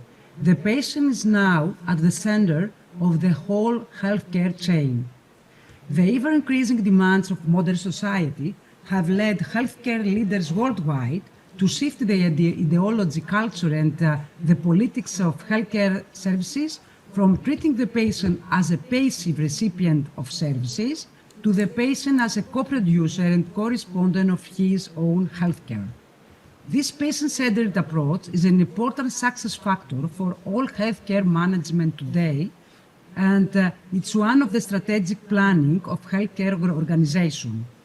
Patient-centered healthcare promotes patient involvement, shared decision-making, and patient participation, and also the integration of patient preferences in healthcare delivery with the aim of engaging engagement and improving health-related quality of care.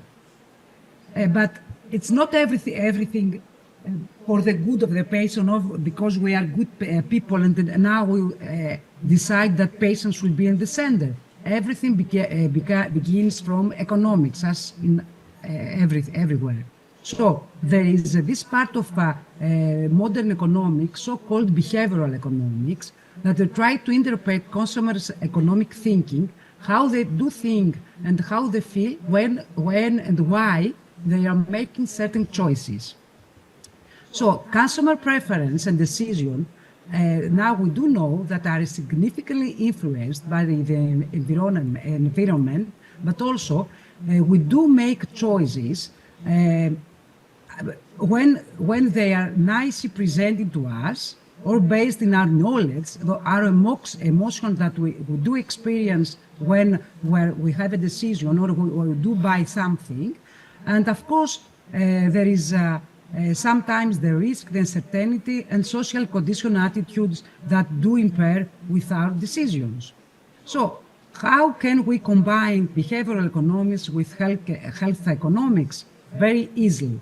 Now behavioral economics are applicable to almost any social science, as psychology, sociology, but also to health.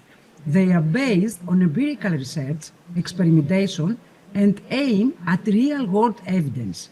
So now at health, we do have clinical endpoints evidence with not only the objective criteria that we do use up until now, but also the subjective criteria, the utilities evidence, so-called quality of life, preference, and patient expectation. So it's still the choice of the best treatment and the use of technology is a matter of doctors.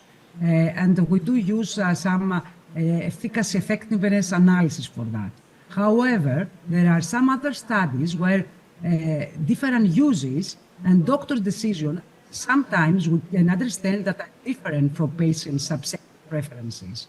And nowadays, various health organizations worldwide are obliged to include patient preference in their evaluation, in their decision making, for example, in Germany or in Nice in the UK.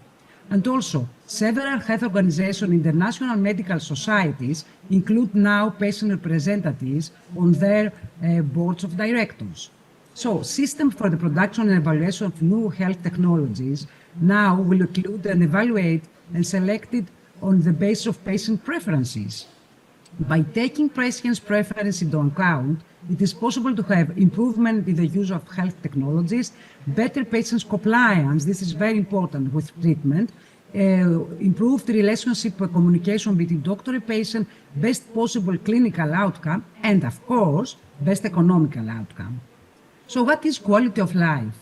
Who defined quality of life as the subjective perception that people have of life, which is based on the cultural characteristic and value system on every society in which they do live, but also to their personal goals, aspirations, standards, and concerns.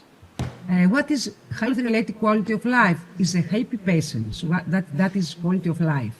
Gaia defined HRQL, health-related quality of life, as a concept that attempts to measure an individual's subjective view of his health in physical, psychological, and social dimensions. The main aim of HRQL is to illustrate the multifunctional burden borne by the condition the patient is and the feelings that the patient has.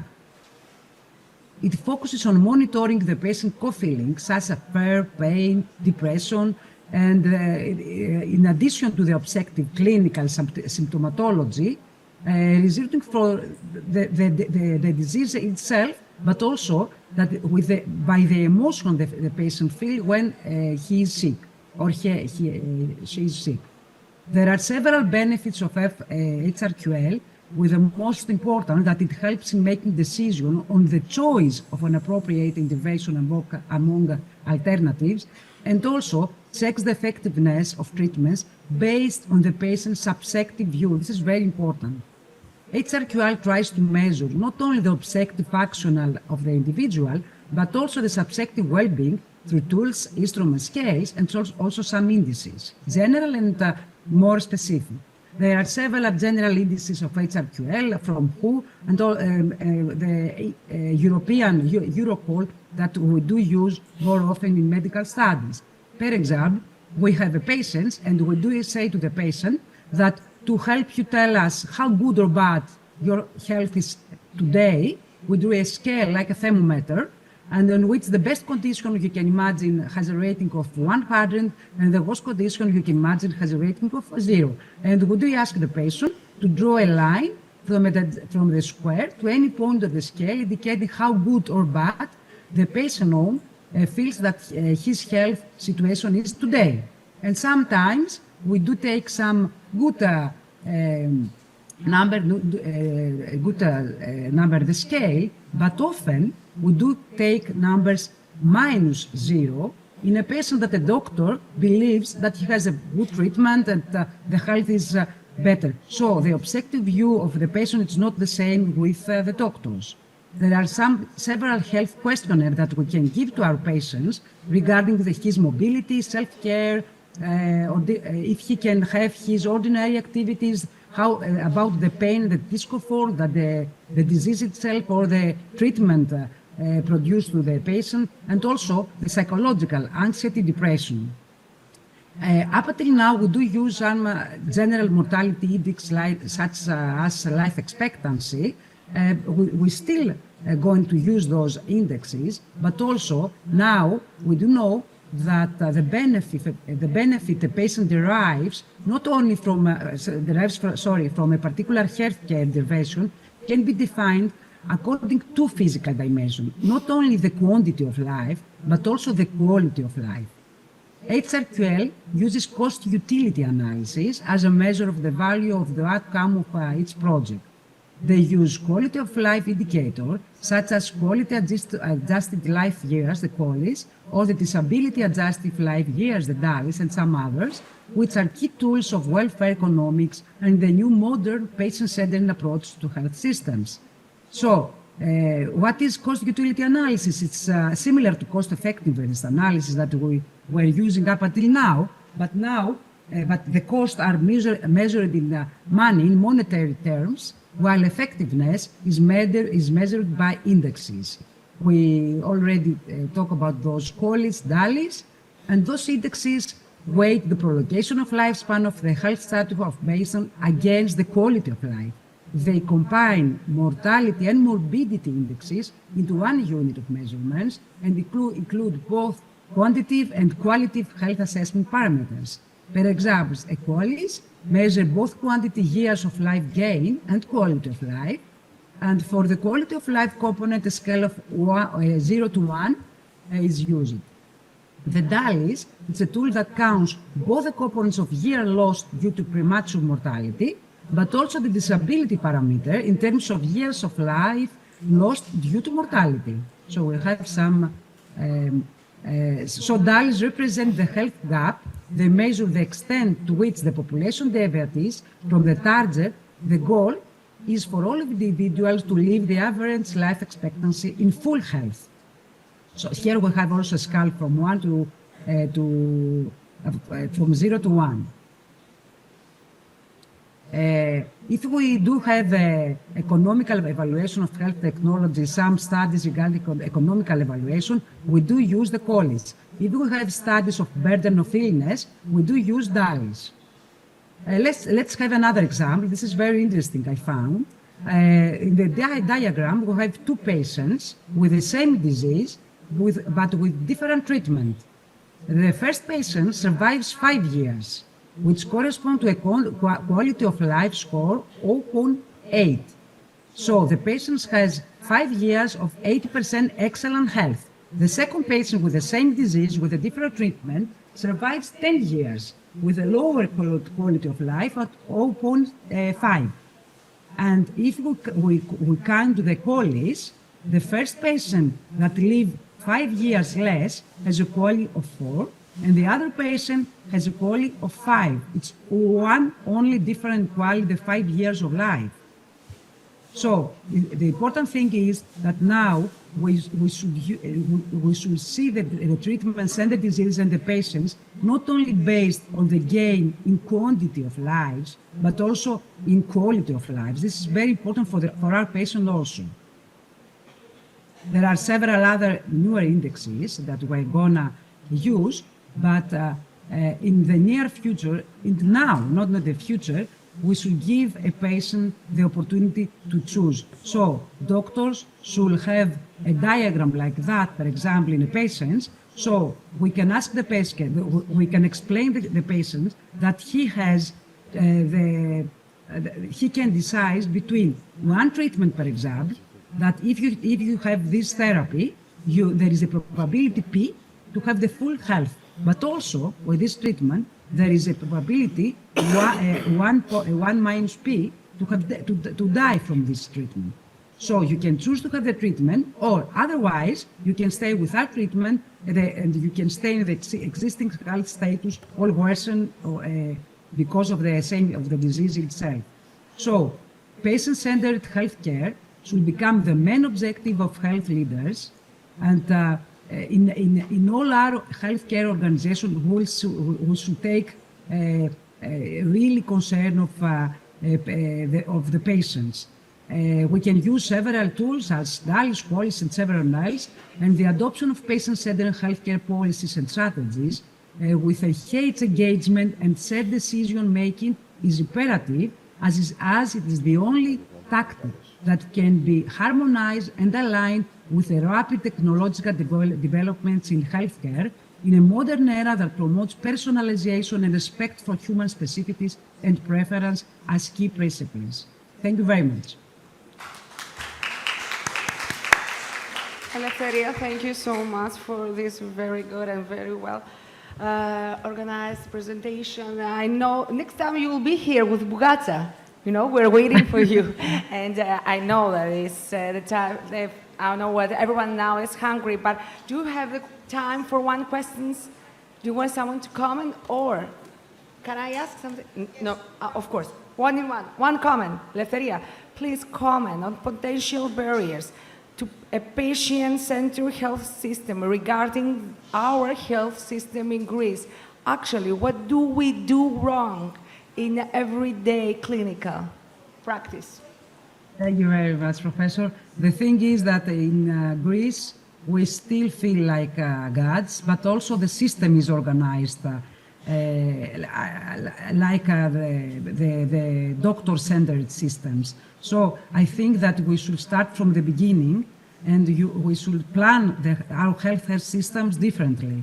It's very difficult with already existing healthcare systems to go directly to a patient-centered. But again, Professor Tsakrika, there are several patients that, organization of patients that even in Greece, that do take part in several, not only congresses, but in hospitals and things like that. So I think that in the very near future, patients will be in the center not only of the health, but also of our hospitals and all the health organizations.